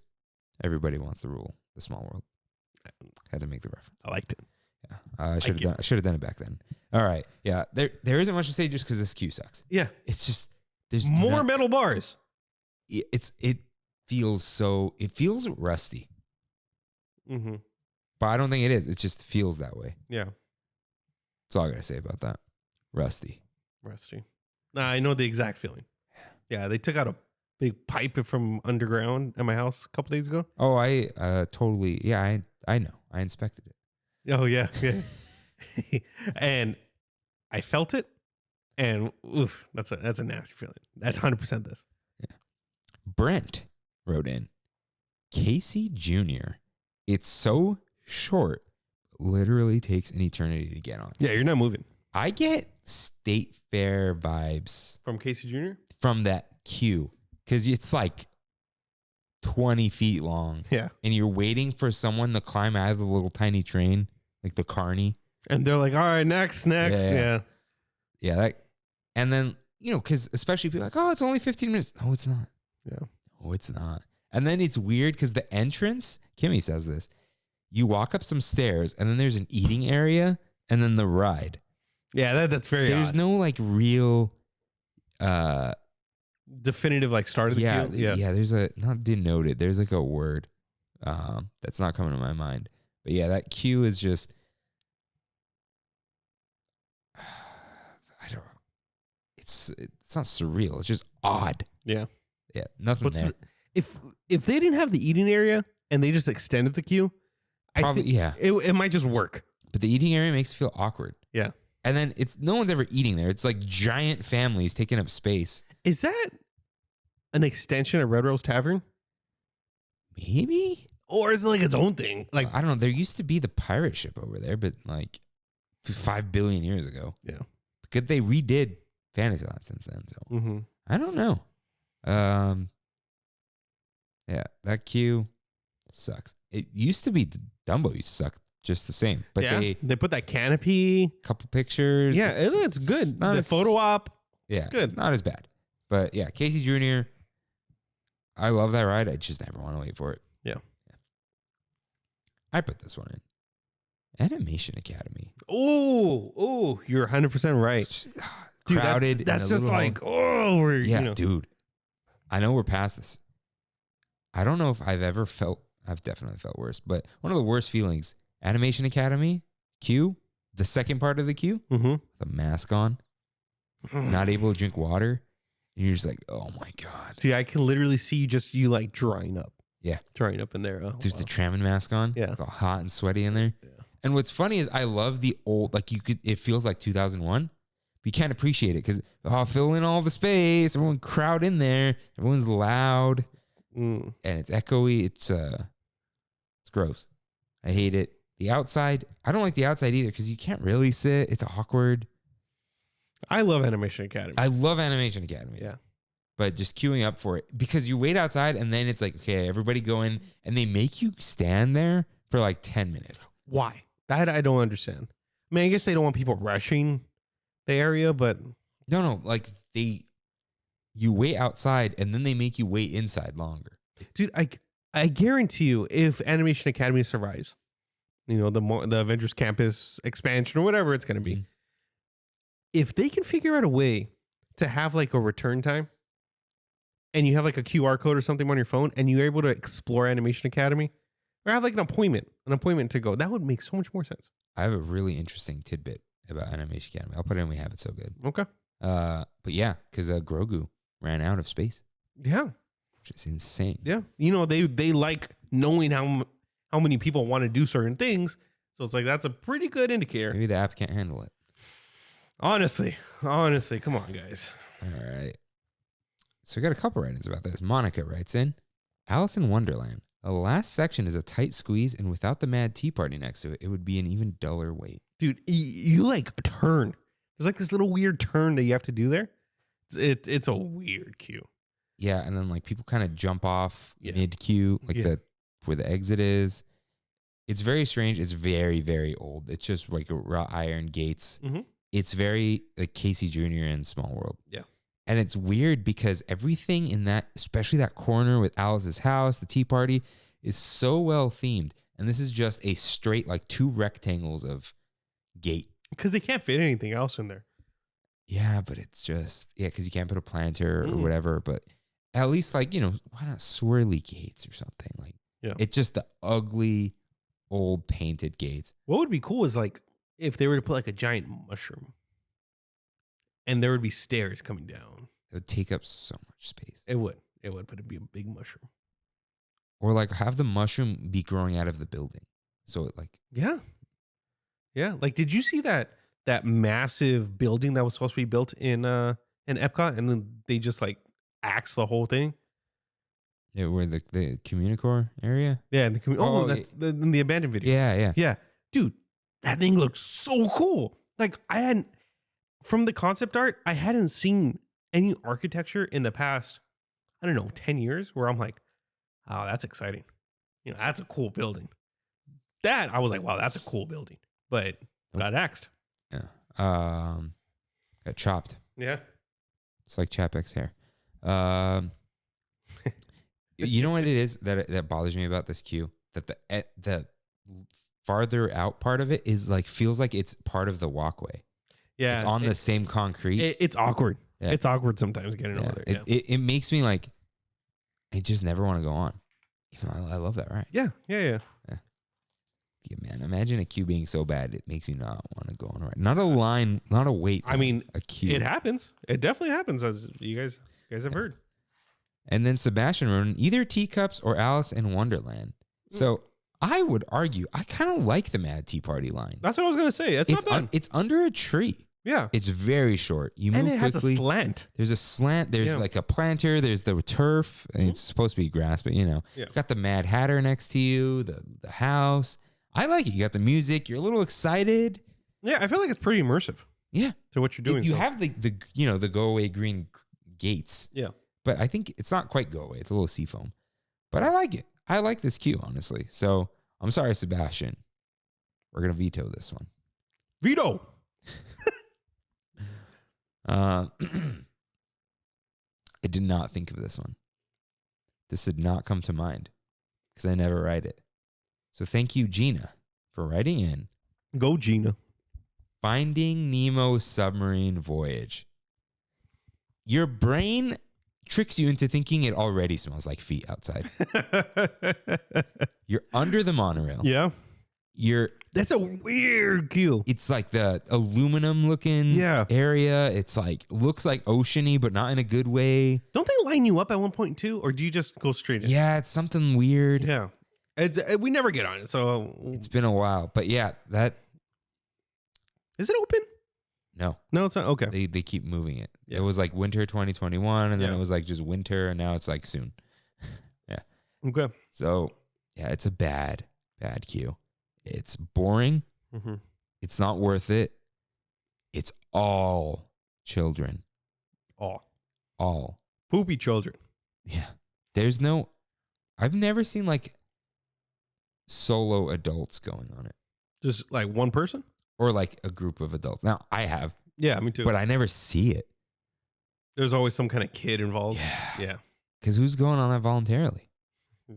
Yeah. This is it's a cramped little like forgotten area of Tomorrowland. Dude, I hope that those cast members have like a little thing of air blowing in their face. When they're up, standing up and looking through the top. I hope they got something up there. Some kind of like the tree air fresheners. Black ice. Get some black ice. God, I've never had an air freshener in my car. No, you never had? I always have a new car. Yeah. And you know what? I had one car for 7 years and it still smelled like fresh AC. Because I'm not a slob. Oh, I'm Clean your cars, Alpine Radio owners. It's a throwback. Don't get mad. Shout out to those squash air fresheners. What? What is squash? Kayla uses it too. It's like a car person thing. It's these specific air fresheners that say they're squash scented. They're from Japan. Of course. And it's just blue. But it's the best smell you'll ever smell in your life. And each air freshener is $16. How long does it last? I like a month and a half. But $16 10 years ago. So it's 25 now. I'm okay. Yeah. I'm good. I'm also like, if it's not raining, I always have like a sunroof and window cracked open. Oh, yeah? Yeah. Oh, for okay. heat and just fresh air. Yeah, okay. Little bit down the road. Speaking of that, your garage is open, by the way. Probably closed itself by now. Okay. Shall we check? Genie Plus. What's it really called? It's been closed for 2 hours. Yeah. Okay, good. Aladdin Connect. It's a genie. Okay. Yeah. All right. I'm gonna swap these two. Trey writes in Autopia for sure. These days, it sucks. Does it? They used to have the Chevron videos. Oh, the little animations. Yeah, Those are with cool. the neon lights and teaching you about gas and cars and whatever. Who sponsors it now? Honda. Come on, Honda. We know you have the money. They're probably like CRTs in there. That's why. Yeah. But yeah, it's very boring. You hear it, you smell it. You're just waiting. Although I will say the architecture is cool, but you never go to the cool part. Yeah. I don't mind it though. Yeah. Because it's like you go up.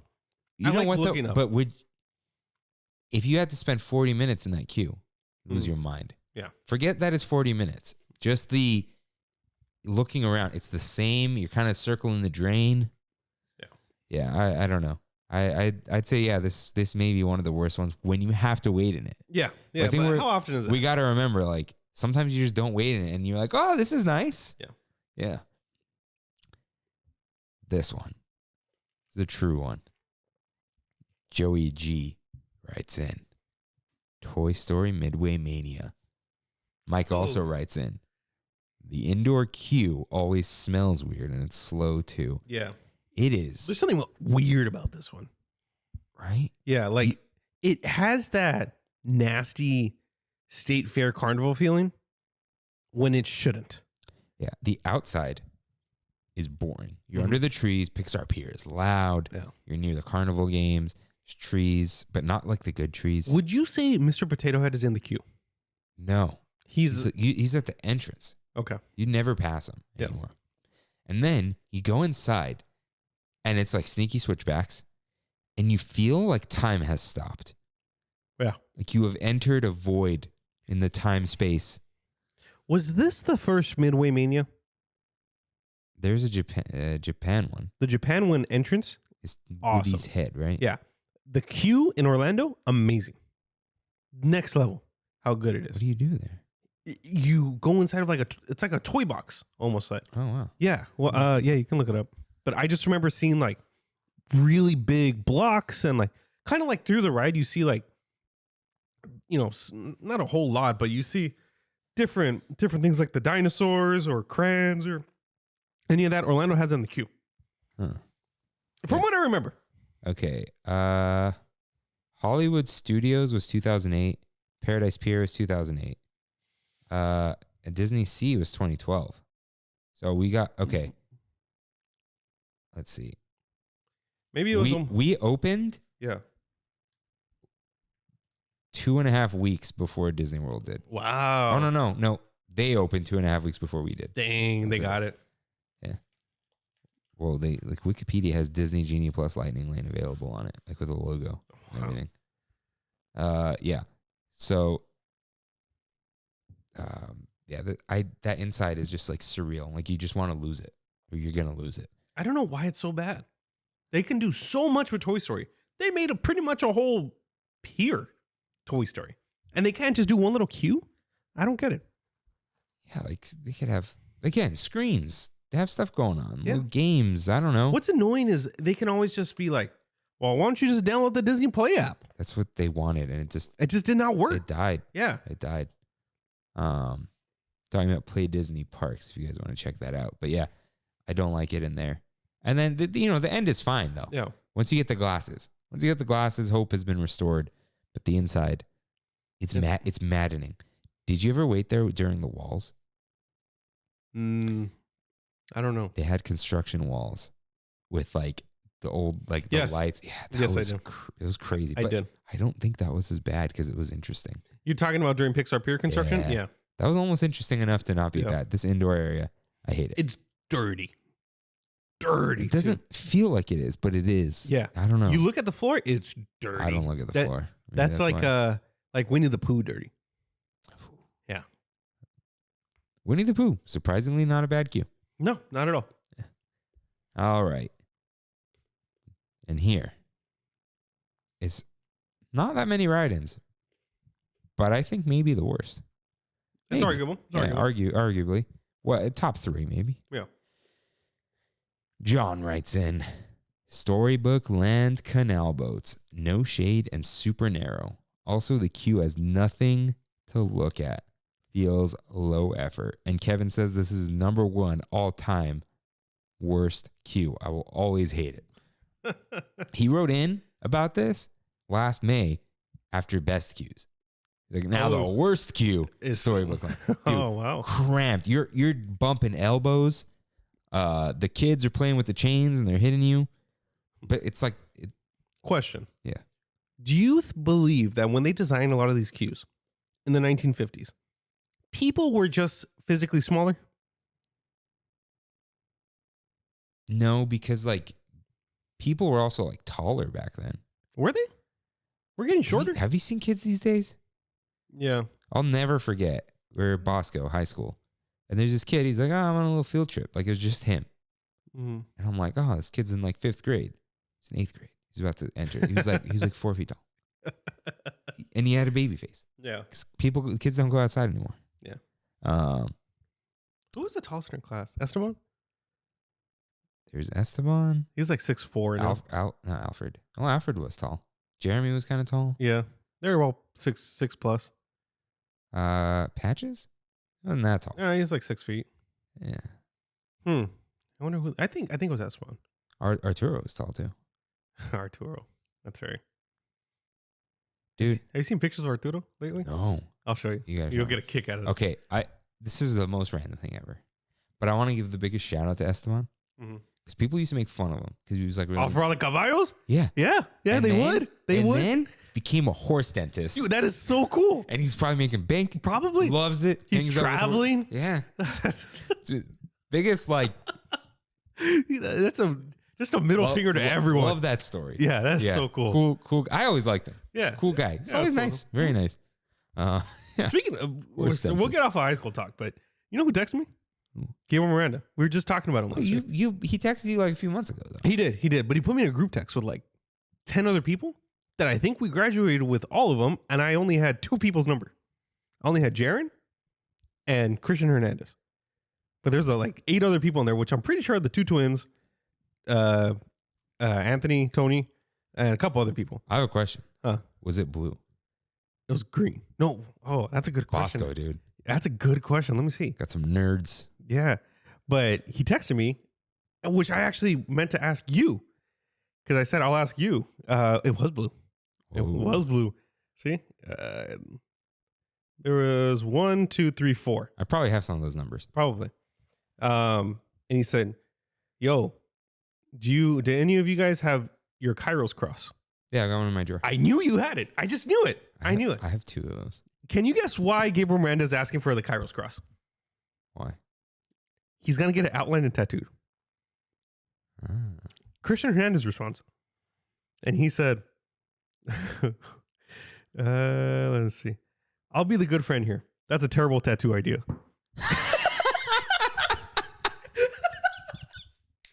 Just put the guy on blast, dude. Wait, was he going to tattoo it on his chest? I don't know, but he wants a life size, that he wants to actually outline it.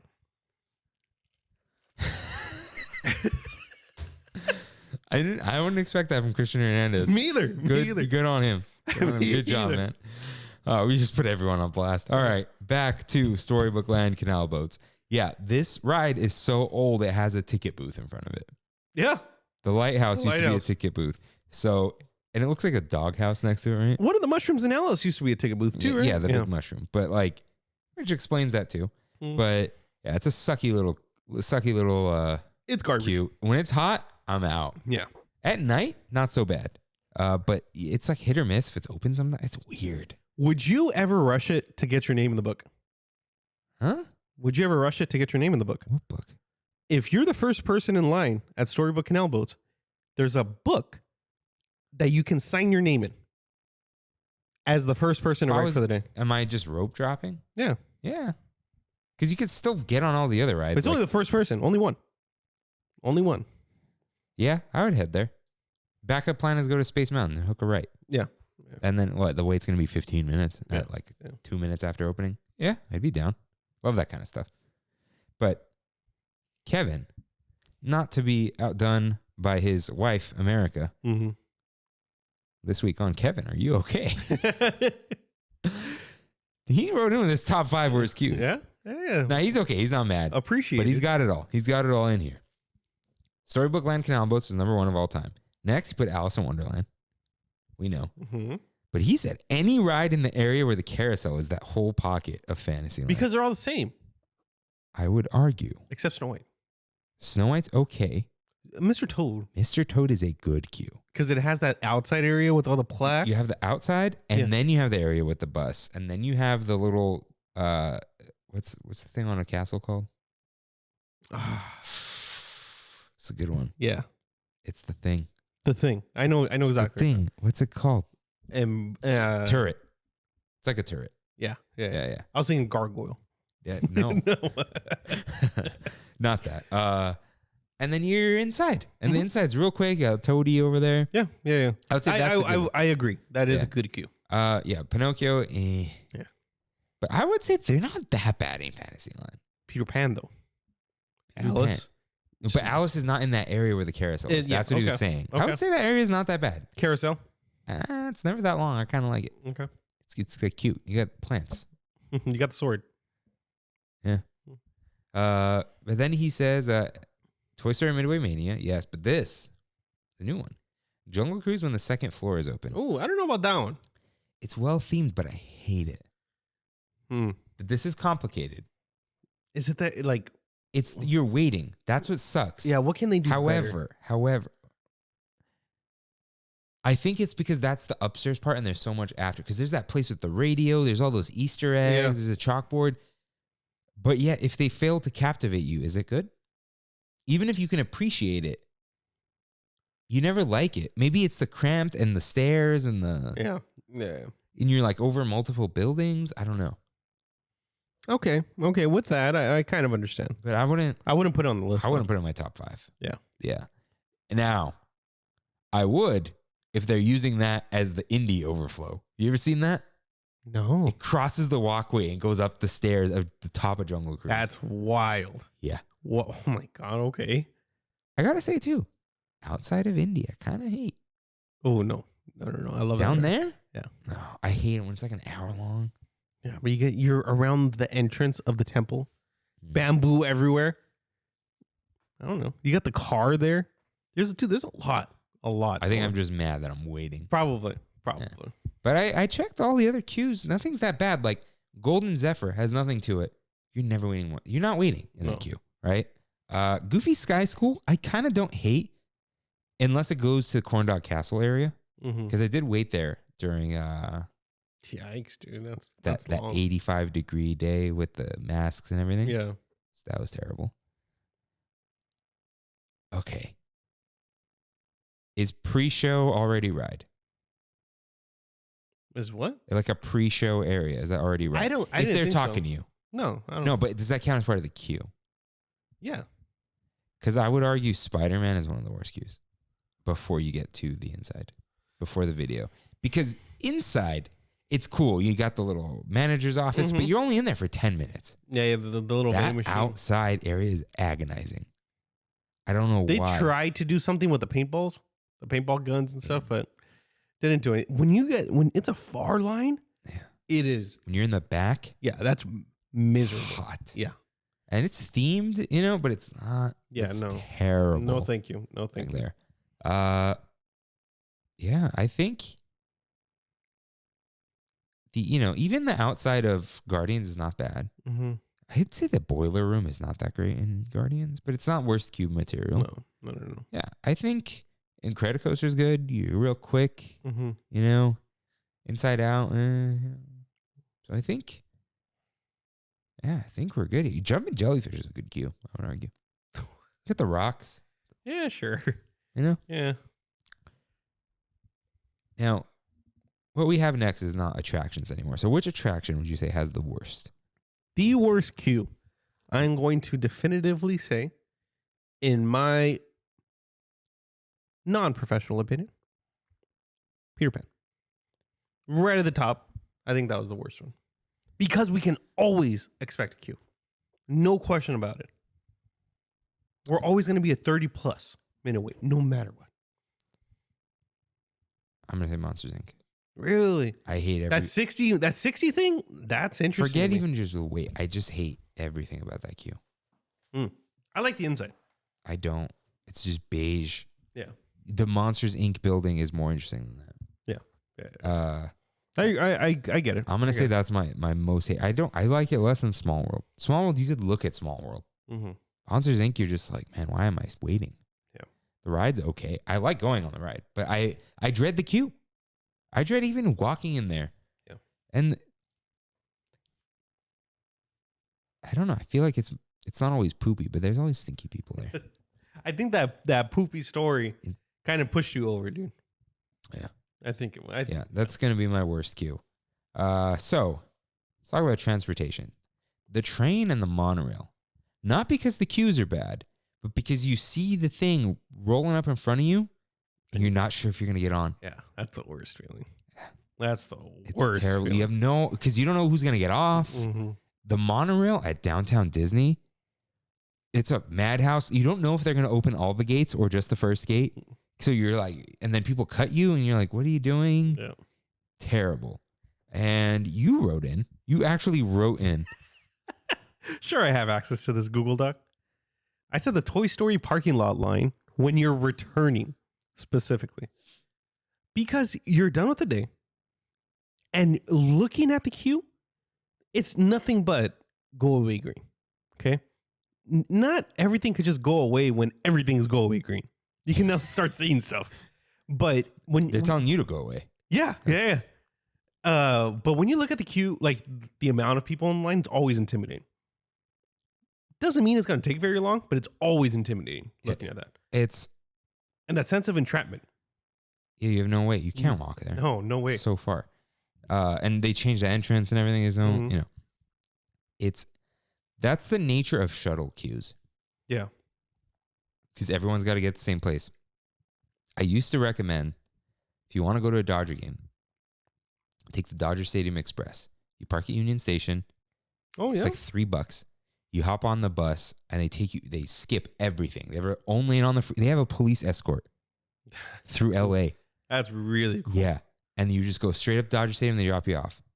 You don't have to wait in that hour and a half long line to get into Dodger Stadium. It depends on which entrance. I've never had it too bad. No? No. So I don't know. I think you can buy the parking ahead of time for $10. And then the game ends. And every single person in that stadium, or half of them, is getting on the express. There's like one line. And it is a nightmare. You wait 45 minutes in the Dodgers parking lot just to get on this stupid bus. How many fights do you see in that? Dude, it's not. This is like the, Dodgers fans see Angels fans as McLovin. Yeah. And then Angels fans see Dodgers fans as just like all like Crips, No, it's chill. It's just like, oh my God, I want to get out of here. You're stuck. You're stuck at Dodger Stadium. You're not walking anywhere. Oh, that's on top of a hill. Yeah. The waiting. That's why I never park in Toy Story. Yeah. I just can't. I hate waiting for something. But Kevin gave honorable mentions to the Mickey and Friends parking structure line, waiting to get your pass scanned. People ask questions there. Yeah. Stop doing Why? that. I don't know. Most annoying things. The security line. That's people don't open their bags. Or sometimes they're like too thorough. It's like, dude, she doesn't have anything in there, It's a bag that's this big, tiny. It's like, can you open your makeup bag? It's like, dude, come on. My pin bag. And the tram lines. Those aren't that bad lately. They haven't been bad at all. At all. Yeah. At all. You just got to be patient and know which line to go into. But yeah, Toy Story line, it's never worth it because I've timed it. Now, speed walking. I would get to my car. What are you looking at? No, nothing. Just looking at it. It was like a worried look. I would get to my car faster than Kimmy walking the tram route. And she was doing Toy Story with like barely any weight. Wow. So it's like, oh, tram lines are too long. Well, you're already halfway there. You just walk. Yeah. And it's pleasant. It's downtown Disney. It's not bad. So the worst. But the number one worst queue, Christian with a K writes in, definitely Costco on a Sunday afternoon. 1,000,000%. Specifically, a couple Costco's. I'm saying the Fullerton, Montebello. Oh, they changed the Montebello Costco. Is it still bad? It's worse. Yeah. Worse now. And Point of Hills. Yeah, I was gonna say La Puente. The worst. Worst. The worst. Dude, the best Costco for a while was Zusa or Irwindale or one of those. Oh, yeah. And they opened a Starbucks in the parking lot, and suddenly everyone was there. No, this one over here, hidden gem. They don't have good stuff at this one. They don't. They don't But have the expensive stuff. But it's a hidden gem. Yeah. Yeah, never crowded. Yeah, the Irvine Costco, mess. Because they have a gas line in the middle of the parking lot. Why? Kimmy says the best one is the San Clemente one. My dad goes that one, but it's Man, is that how far your dad is? San Clemente. Yeah. Holy cow. I would go. I've been to that Costco on the way back from San Diego. Yeah? Nice. Yeah. Just to get food. Is it nice? That's cool. That's cool. It's like there's nothing around it. Yeah. Yeah. Which It's is like cool. in the neighborhood. It's weird. My uncle hates shopping. He lives next to a Ralph's. And he hates going. He goes there every day just to buy stuff. He hates it. Mhm. He hates going to Target, all this stuff. He got a Costco membership. He goes, I'm starting to really like it. It's fun. It's fun to go shopping there. I'm serious. It is. You never know what you're gonna find. Yeah. Shout out to the Deal Guy on YouTube. I don't know. Yeah. My mom says she knows someone who paid like $1,400 for a Casper. Is that the one you bought? Yeah. But for like $300? $300. Cost less. Yeah. So yeah, Costco. It's just bad. Yeah. That self-checkout. Shout out to Sam's. Forget Sam's. Shout out. No. But thank you everyone for writing in. Thank you everyone for writing this episode. Basically. Pretty much, right? But what's funny is I went through all the attractions. Uh-huh. I'm like, they hit them all except like the 2 I added. Yeah. But in terms of other things, like, there's no queues for many other things. Mm-hmm. Great moments with Mr. Lincoln. Top tier. Good stuff. Brought up Animation Academy, but there's no like weird. What's the worst food line? Food line. Or Rancho, but that's not really. It's Rancho's like Galactic Grill. Because there's so many and it could be so confusing. Yeah. Yeah. But generally, I think Rancho's still the worst. eh. When you got to wait an hour for quick service, Is it really an hour? dude, I swear to God, they've told me an hour. Huh. Because I wanted that horchata so bad. So bad. Oh, Just the horchata. Cocina Cucamonga is pretty bad. Yeah, but at least it has mobile order. Yeah, the mobile order when they first opened it was a nightmare. Yeah. You'd have to wait 30 minutes after it said it was ready. Yeah. But generally, everything else not too bad. But there's just some underdeveloped queues. Yeah, 100%. Got to try a little harder, Disney. Maybe they will. Maybe they will. Yeah, Smuggler's Run, good stuff. That was good stuff. Good It's- stuff. There isn't a lot to it, but it's good stuff. Mhm. Yeah. All right, so you were just in San Francisco. That I was. So It's not a movie, but I'll do you a favor. Thank you. Oh, yeah. Hit it. I saw Harry Potter and the Cursed Child. Cursed. Cursed I Child. call it cursed. Yeah. It flows. Wow. The best production. I've seen a decent amount of plays in my time. I've seen Wicked, Les Mis, Hamilton. We'll call them stage productions. Sure. No question though, this is the best production I've ever seen. Effects wise, Yeah, they have to, huh? they have to. Dude, they're full on duels in there, fire and smoke and flying and I know I talk a lot of trash about Hamilton, yeah. but valid trash. Terrible set. There's In nothing com- going on. In comparison, 100%. Yeah. To the Cursed Child, yeah, because the Cursed Child had the spinning thing, but they didn't like make it known they had a spinning thing. They were just using it. Like in the Hamilton productions, like ooh, floor spinning. Yeah. But in Cursed Child, it's like oh, they're just walking. Oh, it's to like simulate. Yeah, Oh, that's interesting. yeah. But yeah, dude, it was interactive with the whole like the whole theater. Oh, damn, where was this? The Curran Theater in San Francisco. It's like downtown. Huh. Dude, I've learned there's all these districts and stuff. And LA has that. Fashion, arts, Skid Row, yeah, jewelry. See, we call them Fashion. things that are relevant to what they are. We don't have a Hell's Kitchen like New York. Yeah, there's this like Hillshire. I don't even know if that's a real one, but it sounds like it's a real one. But yeah, I met up with, it was Brandy and myself. We went up north, and this was her Valentine's Day gift. We drove up there, met up with, who would have known Brianna, her sister, also chose that weekend to go to San Francisco. So we met up with her in Fisherman's Wharf, went there for a little while, went to House of Prime Rib. Thank you so much, Christian with the K, and Spokesbusters Jackson. They both told me go to House of Prime Rib. And hold on, we will get there. We'll get there. Harry Potter. Harry Potter. Getting ahead of yourself. Okay. Went with Marky and Whitman, his partner. And that's why I was like, I was getting there, but and it was pretty interesting because there's Brandy and myself. We're pretty hardcore Harry Potter fans. You know, I watch them probably more than she does, but I would say she's a bigger fan. Have you read them? I read the first two. Has she read them? No. Wow. Yeah, but I read them. My dad read them to me growing up as like a bedtime story. Huh. Yeah. So, but that was just the first two. Good books, man. Yeah. I've read each one like 3 times. Really? Except the last 2 because they came out later. Yeah. But while I was waiting for them, I just reread them. Marky is a fan, but like, he's a fan. Like, dude, the guy rolled up in like he's a big guy, right? He's like 6'3", and rolled up in this little like softball jersey, and right under it was a shirt, like a really small shirt, you know, said I solemnly swear I'm up to no good kind of thing. Awesome. It was awesome. And we went to a bar, a little drunk by the time we got there, but it was great. Kind of added to the whole thing. And it's like, I want to talk about it, but I also don't want to spoil anything. Where in the timeline is it? It's a sequel. It's a direct sequel. Huh.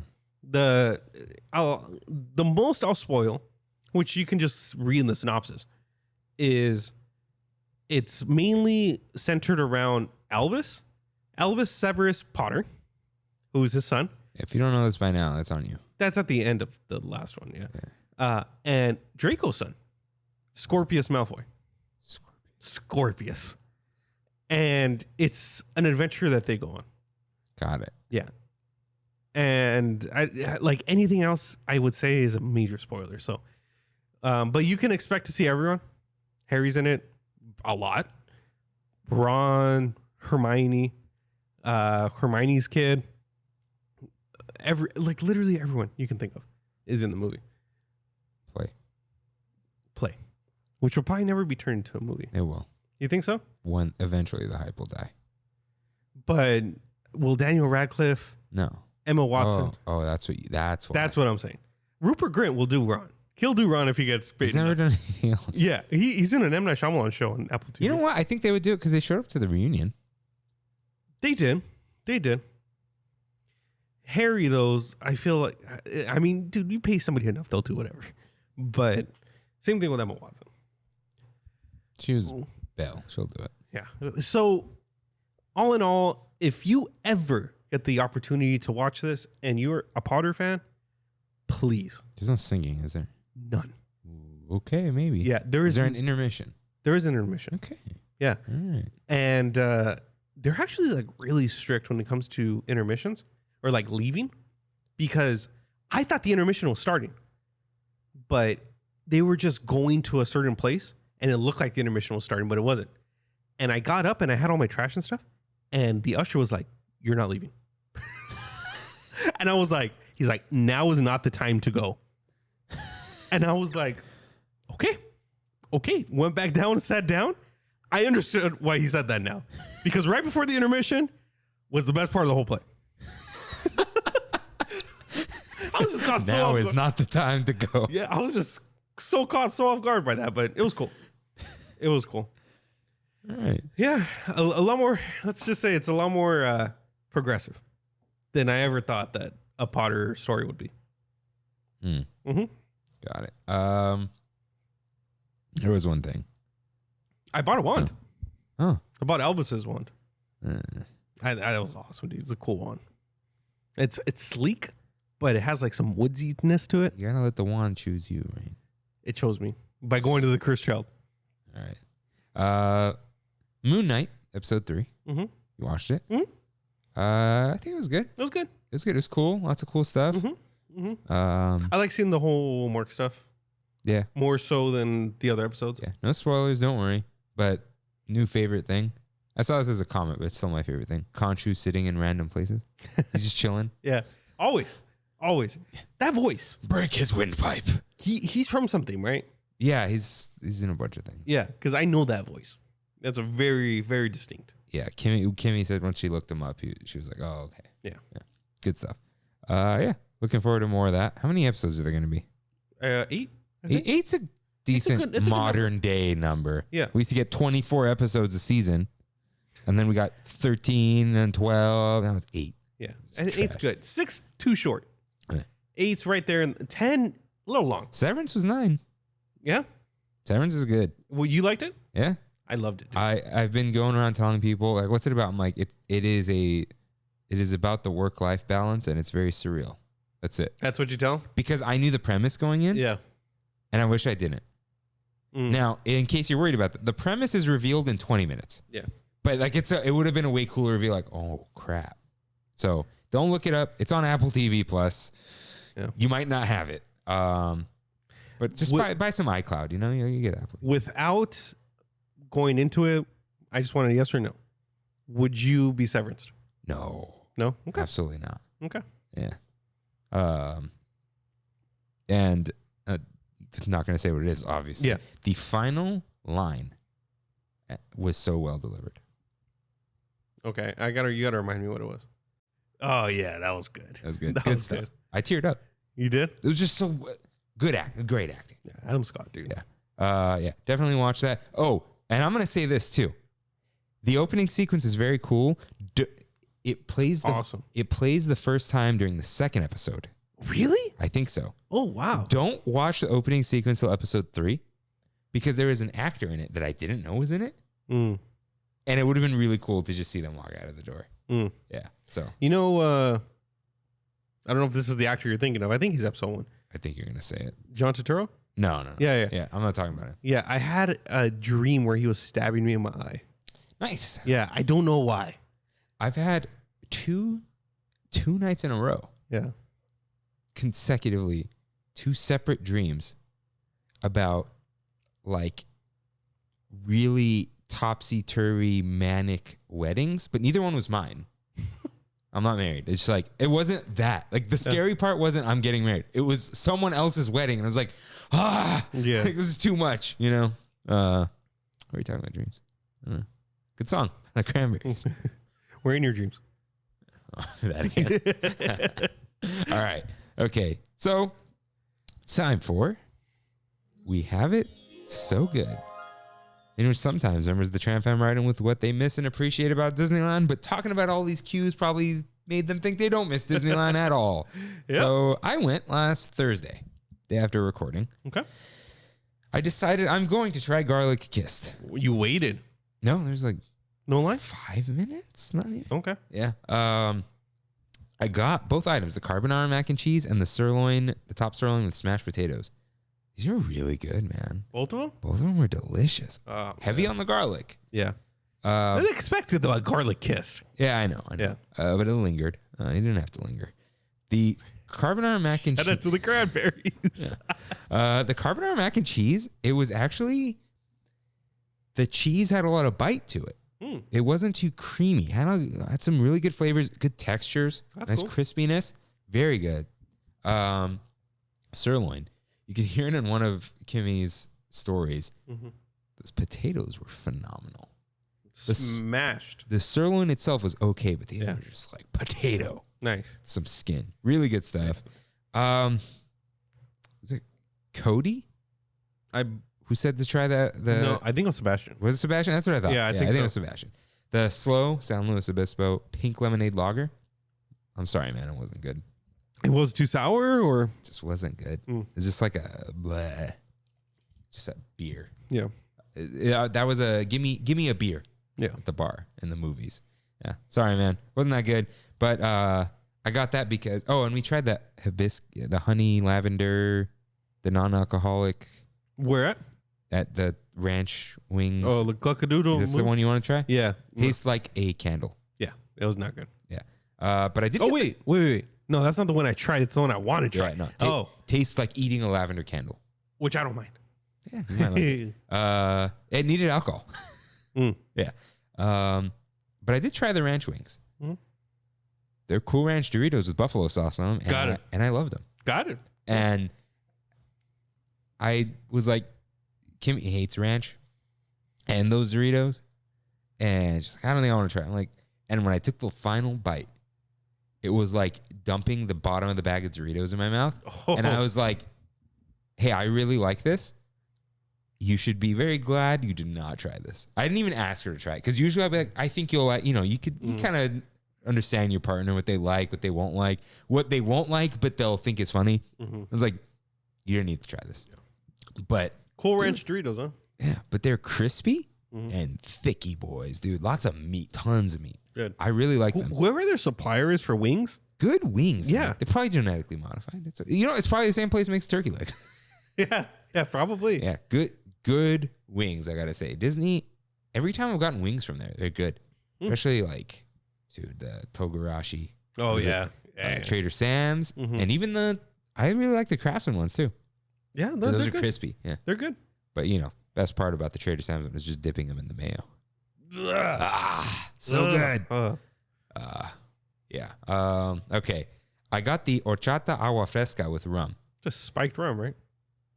Spiked horchata. Yeah. Oh, yeah. Now, this is specifically not creamy horchata. Horchata agua fresca. Like, it's supposed to be watery. Yeah. Whole milk and condensed milk. Okay. The opposite. Yeah. This wasn't good. No. It wasn't well mixed, and it was hard to mix. It was fine. Just skip it. Just get horchata. Now, we saw the Spiderman single rider line. They said it's about half of the posted wait time. So it was like wait time was over an hour. I'm like, okay. So you did it? No, we did not. You did not. Okay. And they're like, we don't know, but it's pretty consistently. That's what it works out to. Okay. We did stop by Ghirardelli for chocolates. Were they giving them out? No. You bought them? Purchased chocolates. Dude, I bought 2 squares and a little bunny. It's like the size of a square. And Kimmy bought 2 squares. It was $2.45.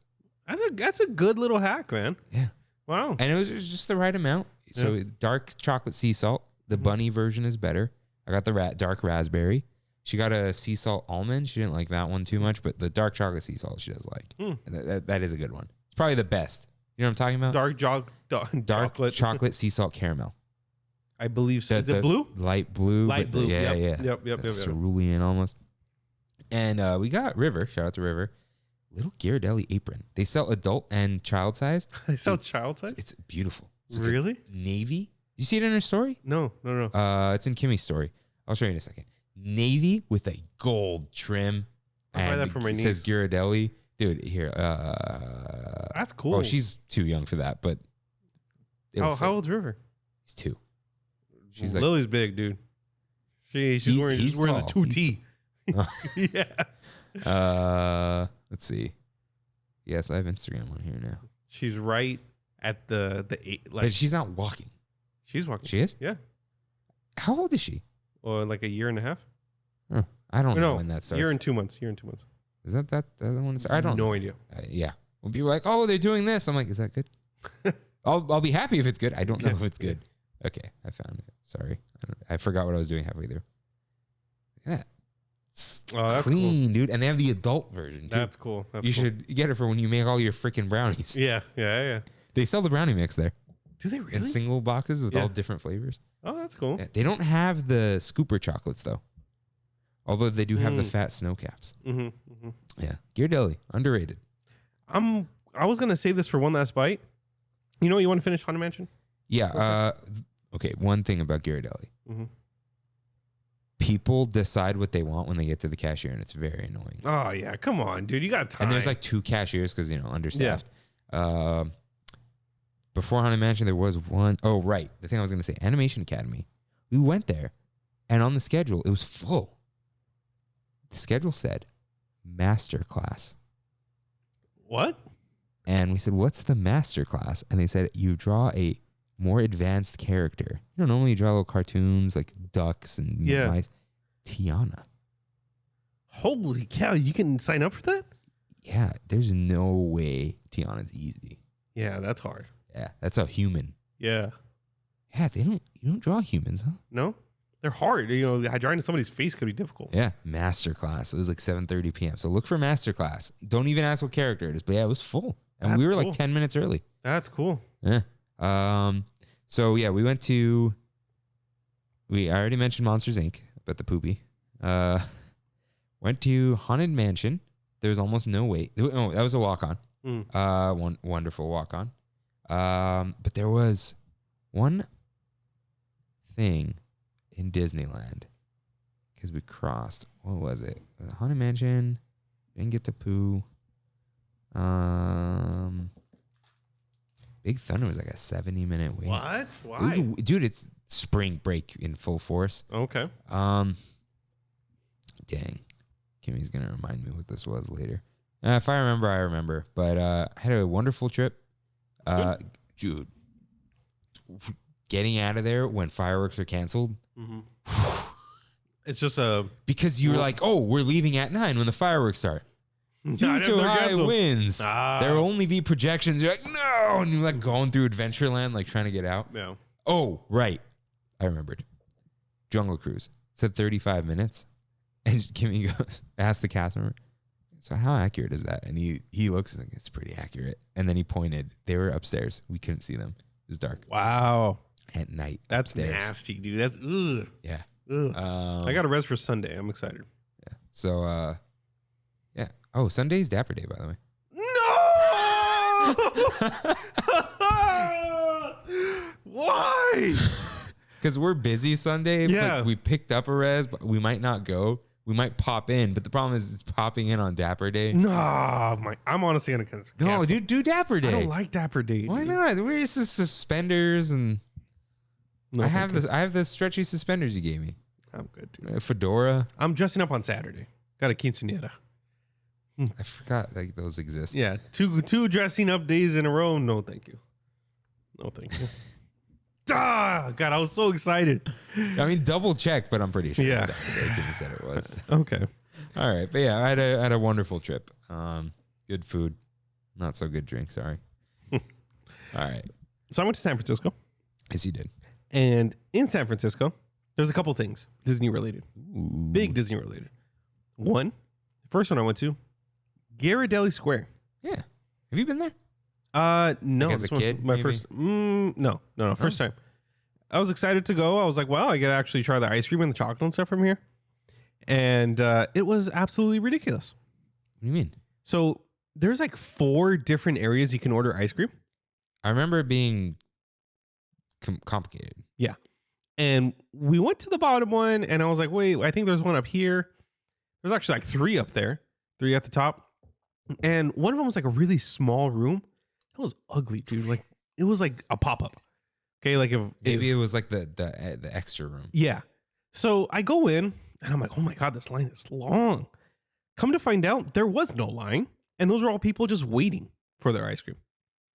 I kid you not, like 40 or 50 people. So I'm like, okay, well, I guess I'll just order, go sit down, come back in a little bit. It took about 30 minutes to get the ice cream. Ice cream. Yeah. And they don't make the ice cream there. No, they don't. I know. And I got the regular hot fudge sundae, $14. Right? Disney prices. Disneyland gives you more ice cream than what I got. It was pathetic. What I've realized is if you're already doing a tourist thing, everything's worse than Disney. Everything. Ghirardelli in Disney is 1,000,000-fold better than my experience at actual Ghirardelli. Yeah. That's what the cashier was saying. She was like, yeah, sure, we sell like expensive ice cream, but you get a lot. And then we also sell, 75-cent chocolates. So yeah. Like, I really hope Ghirardelli never goes away in Disney. I really hope so. Because that would be a very sad day for us. I gotta get some ice cream there one day. Yeah. Those Sundays. Brownie sundae. Yeah, you split it with somebody. It's a perfect amount if you split it. Eat the whole thing. Oof, that's a lot. Anyways, next day we had the Cursed Child that night. What? Cursed Child. We went to brunch in the morning. And we were like, oh, we have a couple hours. I knew exactly what I wanted to do. Had to convince Brandy a little bit. But we went to the Walt Disney Family Museum. You sent me that sick picture. Dude, the best museum exhibit I've ever been to. Yeah, I've heard it's awesome. It is. It's like it's because so it's weird. the family that runs it, right? Yeah. Yeah. It's not Disney. With the way that a lot of things were made and set up, Imagineers designed that place.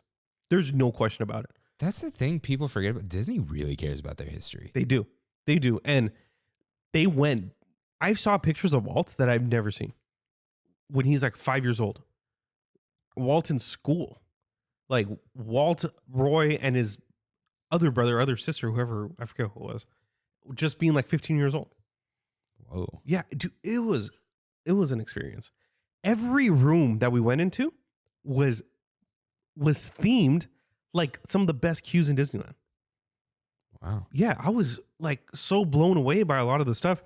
They had a lot of interactive things too. Like because the whole thing goes through Walt Disney's life, and every stage of Walt Disney's life is a different area.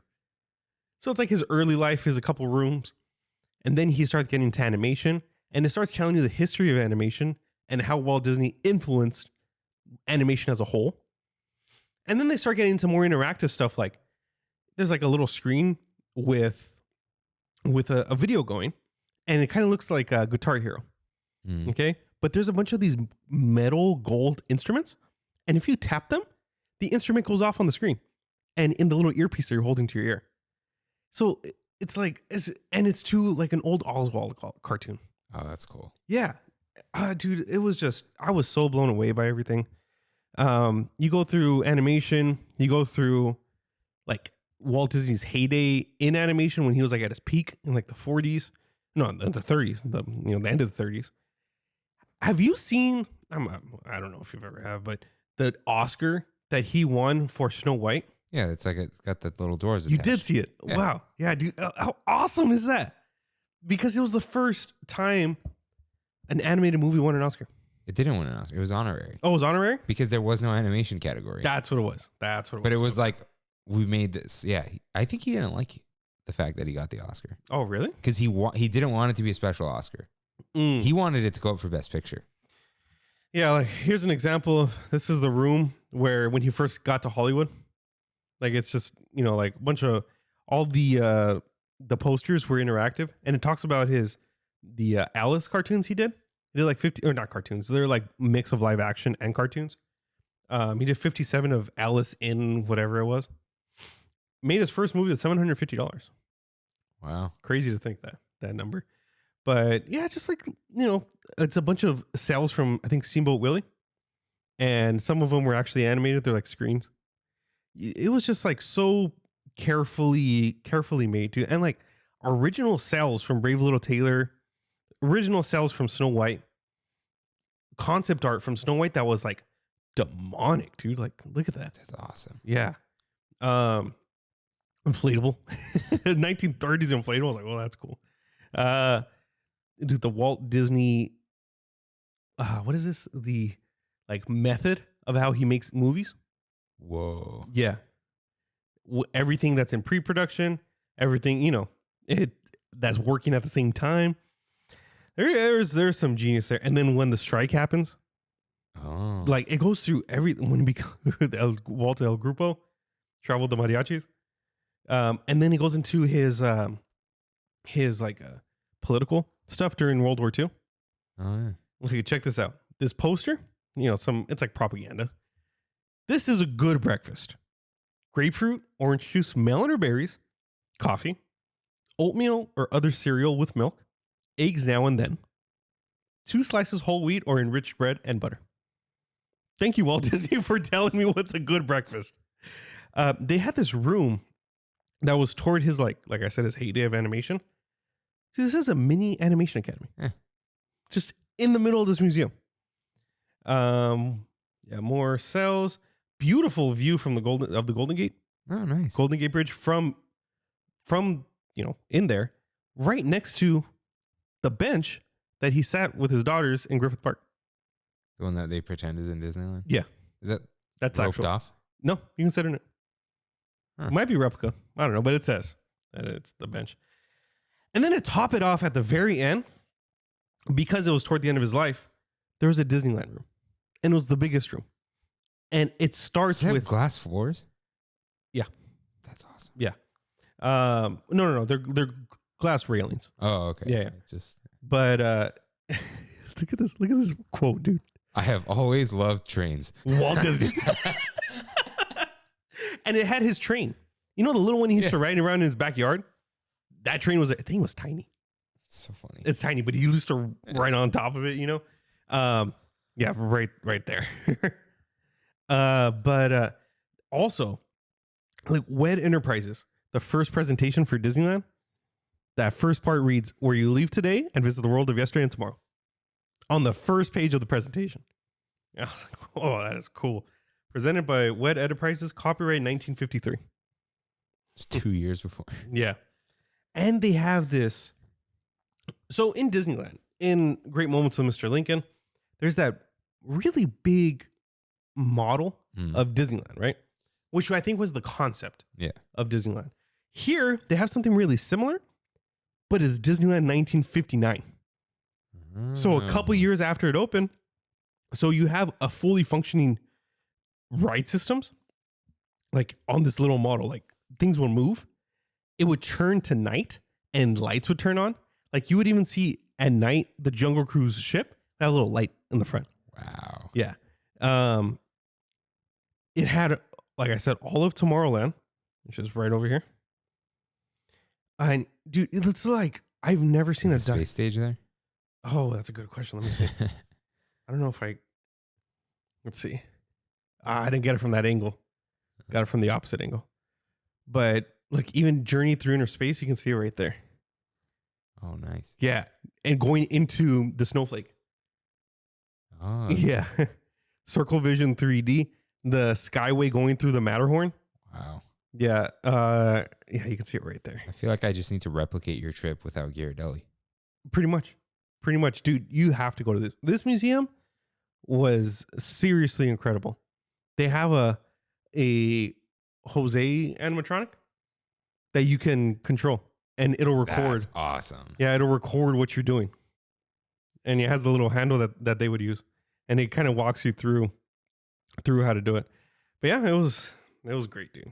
It was great. It felt like going to Disneyland, but with not being at Disneyland, you know. Because even walking in, like they're cast members. Oh yeah. Yeah, because it's a Disney thing, so it's gonna be very Disney-esque. The only place I had to wear a mask, surprisingly. Wow. Mm-hmm. Yeah, because I noticed you were wearing one. I'm like, I'm not gonna bring it up. Yeah, but I thought it was a San Francisco thing. Mm-mm. No, not even in Cursed Child did you need a mask.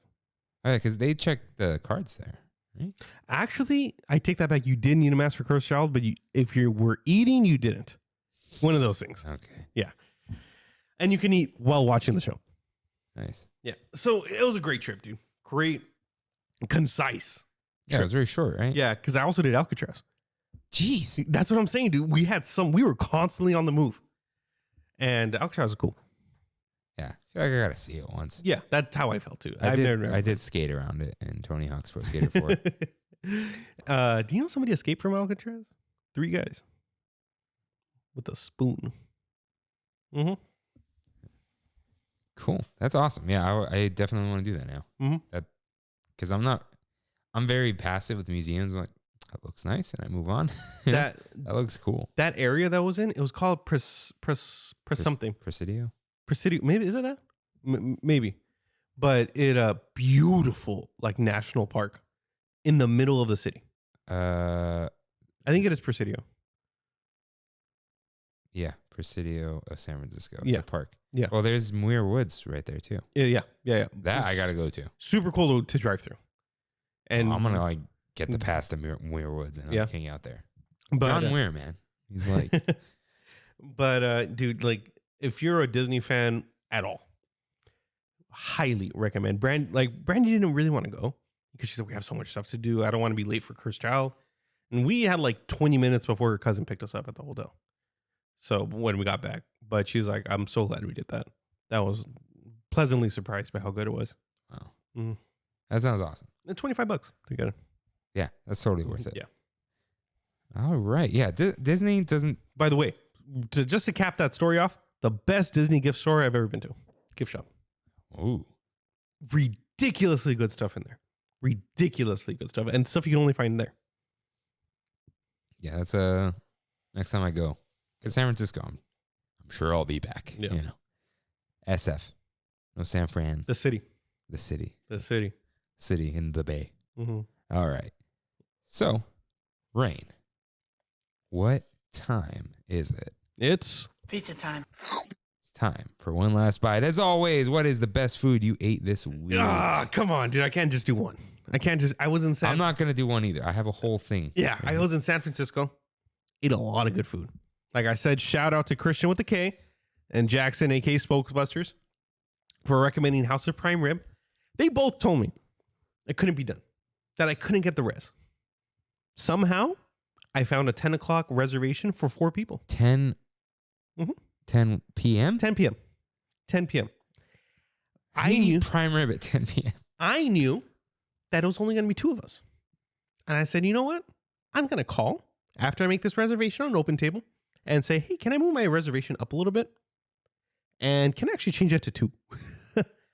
So I called and said, can I change it to 2? And they said, yeah, no problem. But can I move it up? No, sir. We have nothing available earlier. Okay. All right. Met up with Brianna, told her about it. And I was like, you guys interested? It was her 2 little brothers, and her grandma. And I said, well, if you guys are willing to come, it's $50 plus a plate. How are you going to? I thought it was. Exactly. So I was like, let me check on Open Table. Maybe I can modify it. I was able to modify it to 9 o'clock for 4 people. Nice. So I said, hey, I was able to make it for 4. So perfect. One of her brothers isn't a meat eater, or doesn't really eat that much. And her grandma's not going to go without him. So for 4 of us, we got there like at 9 or so. Or yeah, exactly at 9. That's when my res was. We had to wait like 40 minutes to be seated. Oof. With the reservation. And got the food. Amazing, dude. They make this like spinning salad, they call it, in front of you. I don't like the show. It was fine. Dude. Make it in the kitchen. Yeah. And they made it was really good.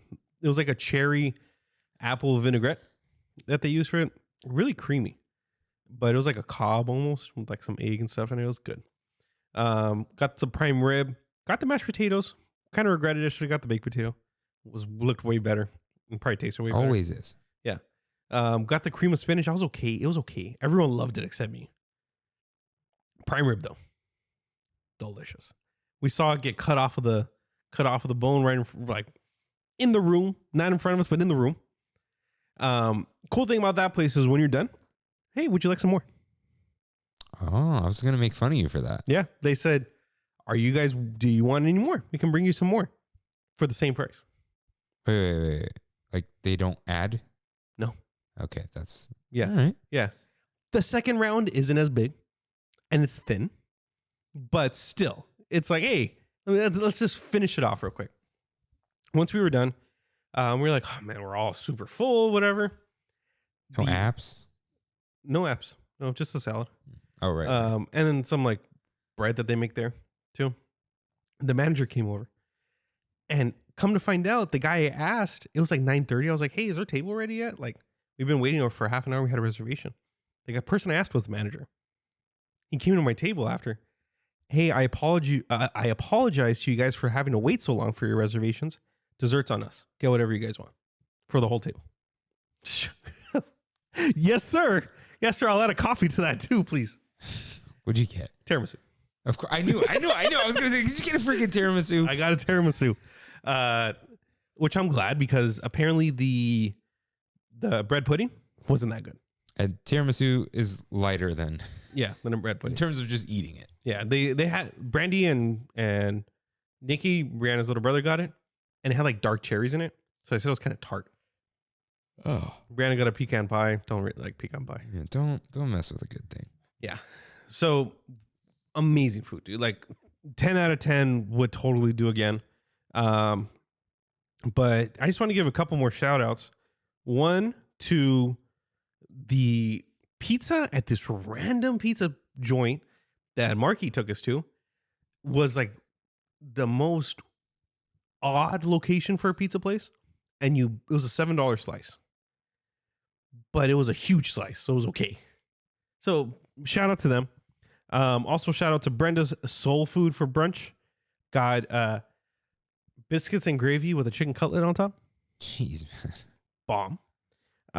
And that's about all the good food I ate this past week. Last but not least, final shout out for all you Survivor fans out there. Last week, they introduced a new twist to the game that they did last season. But this season, they added one thing. Applebee's. Applebee's? Applebee's was the reward. And Jeff Probst was like, that's right, we're doing Applebee's this season. It was this whole thing. And one of the options was the quesadilla burger. What the hell is Exactly what I said, dude. So I went to Applebee's the next day and got the quesadilla burger. So it's a quesadilla with a patty in it. Yeah. Really good. Really good. Wait, is it 2 quesadillas or the whole thing's a quesadilla? The whole thing's a quesadilla. Okay. Yeah. Think of like a crunch wrap. It's a crunch wrap. Yeah. Except instead of the ground beef being loose, Yeah. it's a patty. Yeah. It was great. It was. I mean, you're on an island. Yeah. The Applebee's is probably a good reward. It is. It is. When you haven't eaten anything. I can't believe you went to Applebee's. We were thinking about where to go for lunch, and my uncle was like, hey, let's go to Applebee's. And I was like, I never say anything about where we go for lunch. Yes, I want to go to Applebee's the day after Survivor. But you said he always wants to go there? He loves Applebee's. I don't know why. I used to like the chicken tenders from there after a long hike. Very specific. But it's like chicken tenders are frozen anyway. So. Yeah, you might as well. Yeah. I mean, so said Applebee's. But yeah. Negative shout out to the clam chowder. At Applebee's or San Francisco? From Fisherman's Wharf. At the big restaurant? Yeah. Yeah. Yeah, you got to go to the hole in the wall. Don't go to Fisherman's Wharf. I know. It's a tourist trap. Go look at the seals. Yeah. Are those donuts still there? I don't know. The donuts that are at City Walk, little cinnamon ones? Oh, they're there? They were there like 15 years ago. No idea. Yeah, total tourist trap. Never again. Yeah. Isn't Boudin around the corner? It is. And you went and you didn't get. Yeah. Yeah. Oh well. Glad you had fun. Yeah, it sounds good. real fun. It was good. So I'm going to give just a shout out to homemade food. This was the weekend of homemade food. So shout out, dude. Armenian Apostolic Church and Armenians do Easter Eve. I don't go to the Armenian Apostolic Church, but I grew up in there. I thought that was kind of odd when you mentioned that earlier. You're like, oh yeah, for Easter Eve. I was like, never heard of that. Yeah. So we do Easter Eve. That's when Lent ends. And it's just a tradition now because my grandpa was a priest. All that. Yeah, I'm giving you guys a lot of backstory. But so we do Easter Eve at my parents, and usually it's like salmon because Jesus and fish and all that. But it was my dad's like, I'm making prime rib. So before I get there, let's jump forward. Jump forward to Easter Sunday. Went to Kimmy's parents' house, and just shout out to a holiday we don't have to split. Nice, yeah. That's hard, dude. Double whammy with the meals. Yeah. So, all right. Got some good burgers. But shout out to the orzo salad. I know you're in the olives. There are fewer olives. But Kimmy's mom made that. It was great. Took it for lunch the next day with some watermelon. I sat down at the table at lunch at work, far away from the break room. It's like I forgot the tahini. It's inside the break room, and I'm like, I am so hungry. And dude, I know this is just so refreshing at lunch. Yeah, it's a hot Monday. I like the orzo that you made here. It was really good. I didn't make it. You didn't? I thought you didn't like it because it had olives. For having olives, it was great. Yeah, my mom used to make that with just a little bit of the yogurt and parsley. No, nothing else. No olives, no onions. All the green bell peppers. Yeah, good stuff. So yeah, it was very good. Let's see. Kimmy's sister made some like parfaits. Shout out, she didn't put yogurt in mine. No dairy. Nice. Thank you. JC made some bacon wrapped hot dogs after the burgers. Still great. And some good Caesar salad. Nice. Caesar salad is such a solid It is. Solid salad. You got to have a lemony one, though. I like the lemon in the Caesar salad. Let's see. What am I missing? And Kevin. Well, America brought horchata. She put milk in it. I don't know. Stop putting the milk. I want the rice. Yeah. And I looked it up. I sent you an article. It was good, though. Thank you. Did. And she did, like, soak the rice overnight. So she wasn't being lazy. Because people put the milk to be lazy. I read that in the LA Times article. Yeah. But the origin of horchata, no dairy. Just it's rice not milk. supposed to be creamy. Yeah. If it's creamy, you just make a cinnamon milkshake. Yeah. Yeah. It's supposed to just be rice, dairy free. But it was good. Thank you. It was very fresh tasting, very floral. But that's like it's supposed to be. That's a Mexican horchata. Yeah. It's from Spain. They make it with tiger nuts. I don't know. Tiger nuts. I looked way far into this. Okay. Way too far into this. Yeah. Not like I know a lot. Like I shouldn't know any of this. But did the iPad die? Yeah. And but shout out to Kevin. He made loaded potato skins. Ooh. But he kept it simple. Yeah. The way it should be. It was just these little potato skins where like you can eat 3 of them, you know, instead of just the big one. Obviously with the skin on. With Tillamook sea salt butter and some salt on the outside with just a cheese blend and bacon. No sour cream. Nothing else. That's good. That sounds great. It was so I was just gonna eat one and then I'm like, I'm gonna go get my pills and you just eat more of these. Simple and clean, dude. So good. Salt and butter and potatoes, cheese and bacon. Like you can't go wrong with that. No chives, no sour cream, no broccoli, you know. No, you don't need any of that. Yeah. Really good. But I gotta give it to my dad. You saw the plate. I saw. It looked great, dude. I looked great. Got the roasted potatoes. And I told the story about how you air fried them and just whoop. Like he blew on it 3 times and threw it in his mouth. Yeah, those were cut in half. Roasted potatoes, some zucchini. I didn't even eat everything. There's asparagus, broccolini, mushrooms. Wow. The carrots. The carrots. The colored carrots. The carrots. He bought 3 prime ribs. Holy cow. Okay. 2 of them were USDA prime. Yeah. One was USDA select because they didn't have a 3rd prime. No one actually got to the select, but Kevin DM'd me, you guys got any leftovers? I'm like, I actually do. If you take the select, yeah, I'll take it to lunch. Nice. I gotta say, I think my prime was better. It probably was. It looked great, dude. Like it looked great. Homemade, first of all. It's that Viking oven, dude. It's that Viking He oven. hates that oven. But dude, this fat was crispy. I took some of it off and just ate it. So you like horseradish? So he made a horseradish From scratch? I know you don't like sour cream, but he put sour cream in it. It didn't taste like sour cream. And it didn't burn you like horseradish. It was this like mild. It was mild. And I like it strong. Yeah. But dude, I like slathered it in this stuff. It was so good. You know, when I was at House of Prime Rib, it comes with a like horseradish sampler. You get a mild, medium, or spicy. And the spicy one's like this big, dude, because he's like, you put a little bit of that, that's going to go a long way. Love that. I tried a little bit of the mild. And you know what it kind of reminded me of? Like French onion dip. Yeah, it's nice. Yeah. And I was like, nice okay. with the au jus. Yeah, exactly. You need both, yeah. And I was like, I'm not going to use it, but it wasn't bad. I was a little nervous to try it. But man, this is so good because, you know, the inside's all red, the outside's a little brown, marbling. This is good stuff. Hey, that guy's gourmet, dude. Yeah, and I got to give him a shout out. Go ahead. Is it one of those things when you ask your dad or people ask your dad, how are you such a good cook? And is he just like, I follow the recipe? No. Oh, wow. He's not? This is why my dad's a good cook. Because he has to eat the food too. So if he's serving everyone, he's not going to serve them what he wouldn't want to eat. Yeah. So he's basically making himself a wonderful meal that he's sharing with everyone. Yeah. And so my mom's like the weeknight. Well, now it's different because it's just them, right? We all moved out. But it was like my mom would make like the weeknight meals. And my dad like cooks on like the weekends and he would always grill though. My mom knows how to grill, but my dad was like the grill guy. Yeah. But he likes like cooking. And my mom, while she can cook, like she makes great stuff, but she's like, make the weeknight meals and he makes the like, I'm going to spend like an hour on this, you know? Yeah. But yeah, he just likes serving. Dude, he spent way more than an hour on that. No, I know. No, not really. Oh, shout out to don't buy it. Don't buy it till the 2-pack is on sale. Okay. It's called Meter, but with an A in it. I was already going to buy it, dude. Meter Plus. Yeah, I was already going to buy it. The 2-pack is 130, but one of them is 100. But the 2-packs, he has the Meter Plus with the Bluetooth. I'm going to tell you He something loves right now. that thing.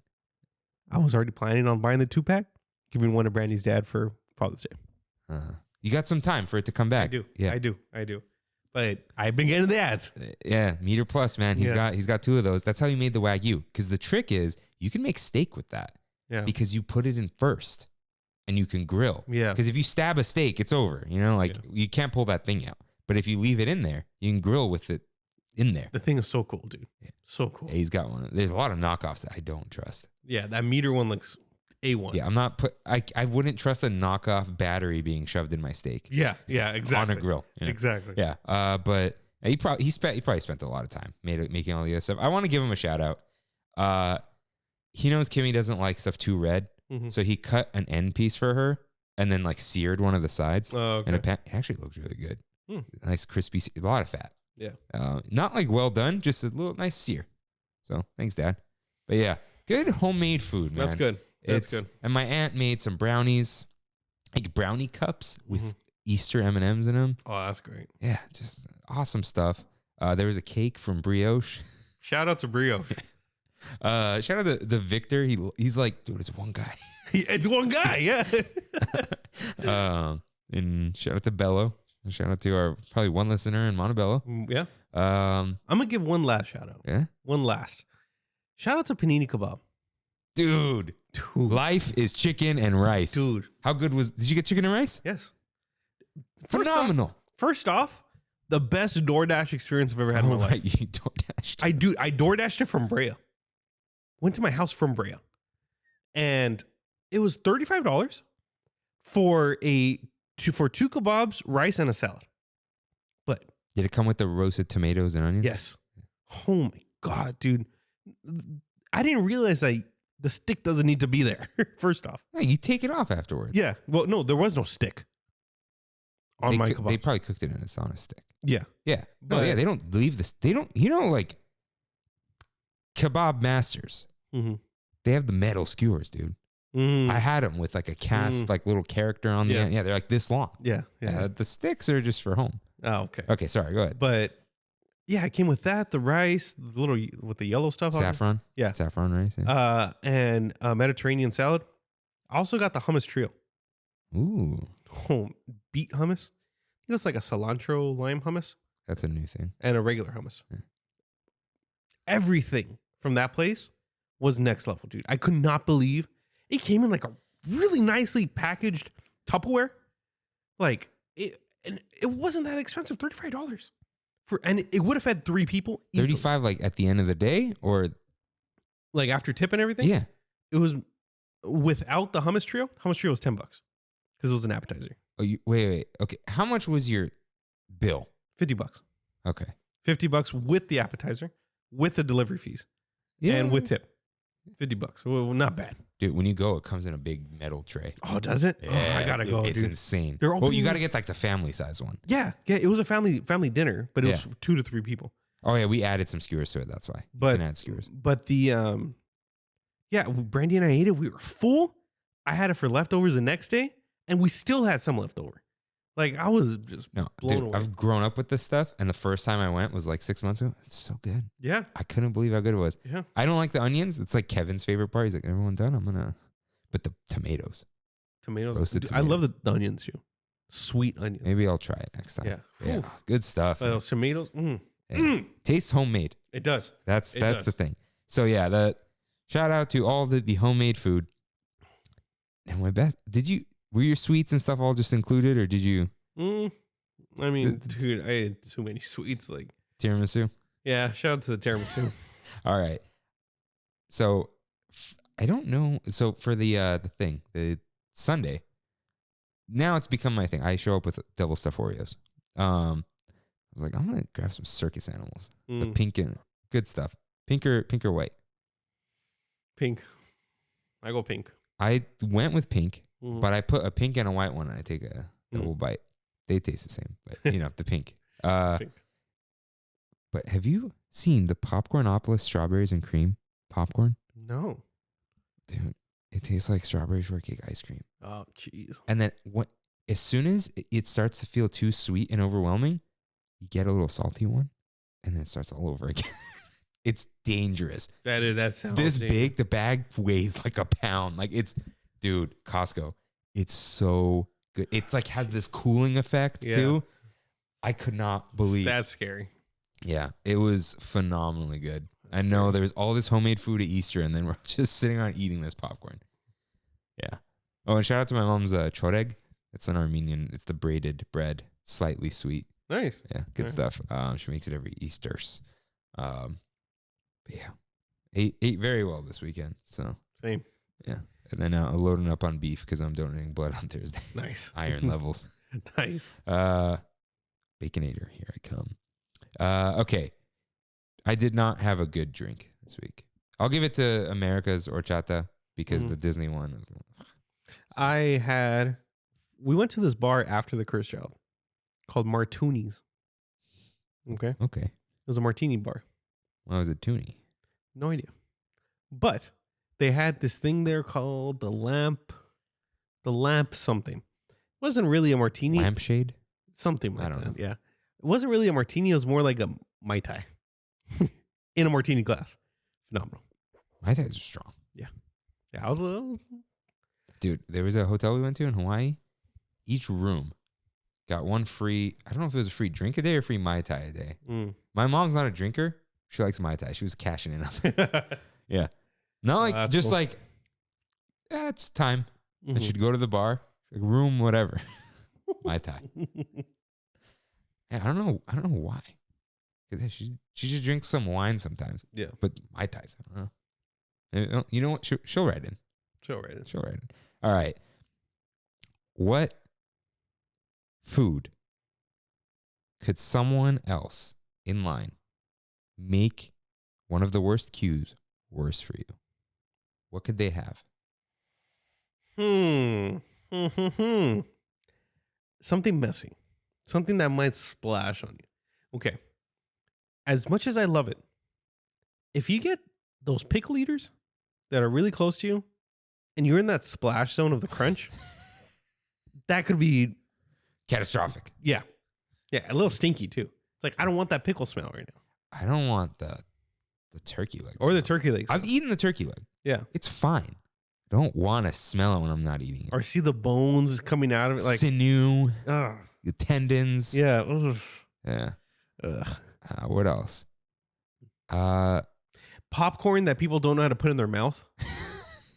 Like they're just like throwing it and it's just like going everywhere. Yeah,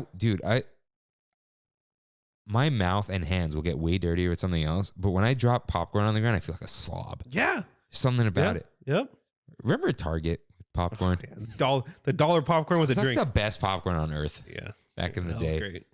Back before Starbucks took over Target. Yeah. I think that Fullerton Target still sells the snacks. The one you said goes hard. The Malvern. Yeah, The yeah, Almarie Heights. I don't know. I gotta see if they have some popcorn. Yeah. Let's see. A lot of stuff's okay. I know you brought it in line once, but I feel like I wouldn't want to be next to someone eating a chimney. Yeah. A lot of smells. Mm-hmm. But is there anything messy? I know there's the pickle. The corn could be splashed. Oh, Could be a I don't want to splash watch zone. someone eat corn, man. Yeah. You know, like Yeah. Sorry, guys.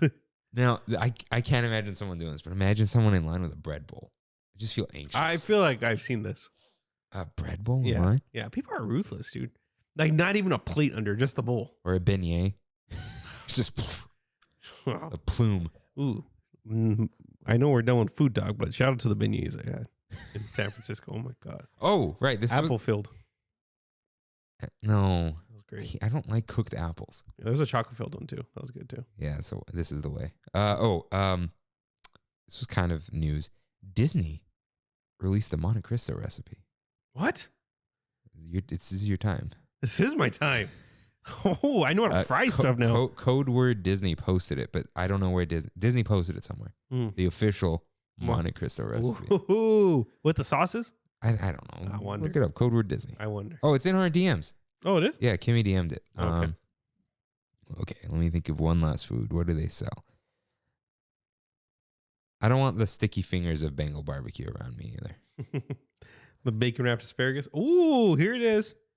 Here it is. Blackberry preserves is the sauce. Okay. All right. How much butter? Let's see. This is to make one full Monte Cristo. You are using. Where's the butter? There's no way there's no butter. There's no butter. How much oil? Oil. Oh, well, you're frying. It doesn't. 3 cups. Yeah, you're frying though. Yeah. Yeah, no butter. Huh. Baking powder. Yeah, Cella. what? Cella. What's cella? The bread. Oh, chala. Chala. Cella. Slices of egg bread. Cella works well too. Sliced 1/2 inch thick. Wait, that's not the Monte Cristo. That's like a croque madame. That's what it says. They use sliced bread? Yeah.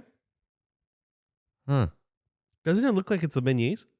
It like a funnel cake. Yeah, like funnel cake. Ooh, I don't want funnel cake. Powdered sugar. Keep it away. Yeah. Keep it away. It's a splash zone, dude. I'm gonna say that I like the pickle though. Really? For the answer. Oh, for the answer? Yeah. The splash zone. I love pickles. I love Yeah. pickles in so many things. But when you want it, that's when you want it. Yeah, I don't want to smell pickles otherwise. Yeah. Yeah. However, In-N-Out, fried mustard, pickles okay.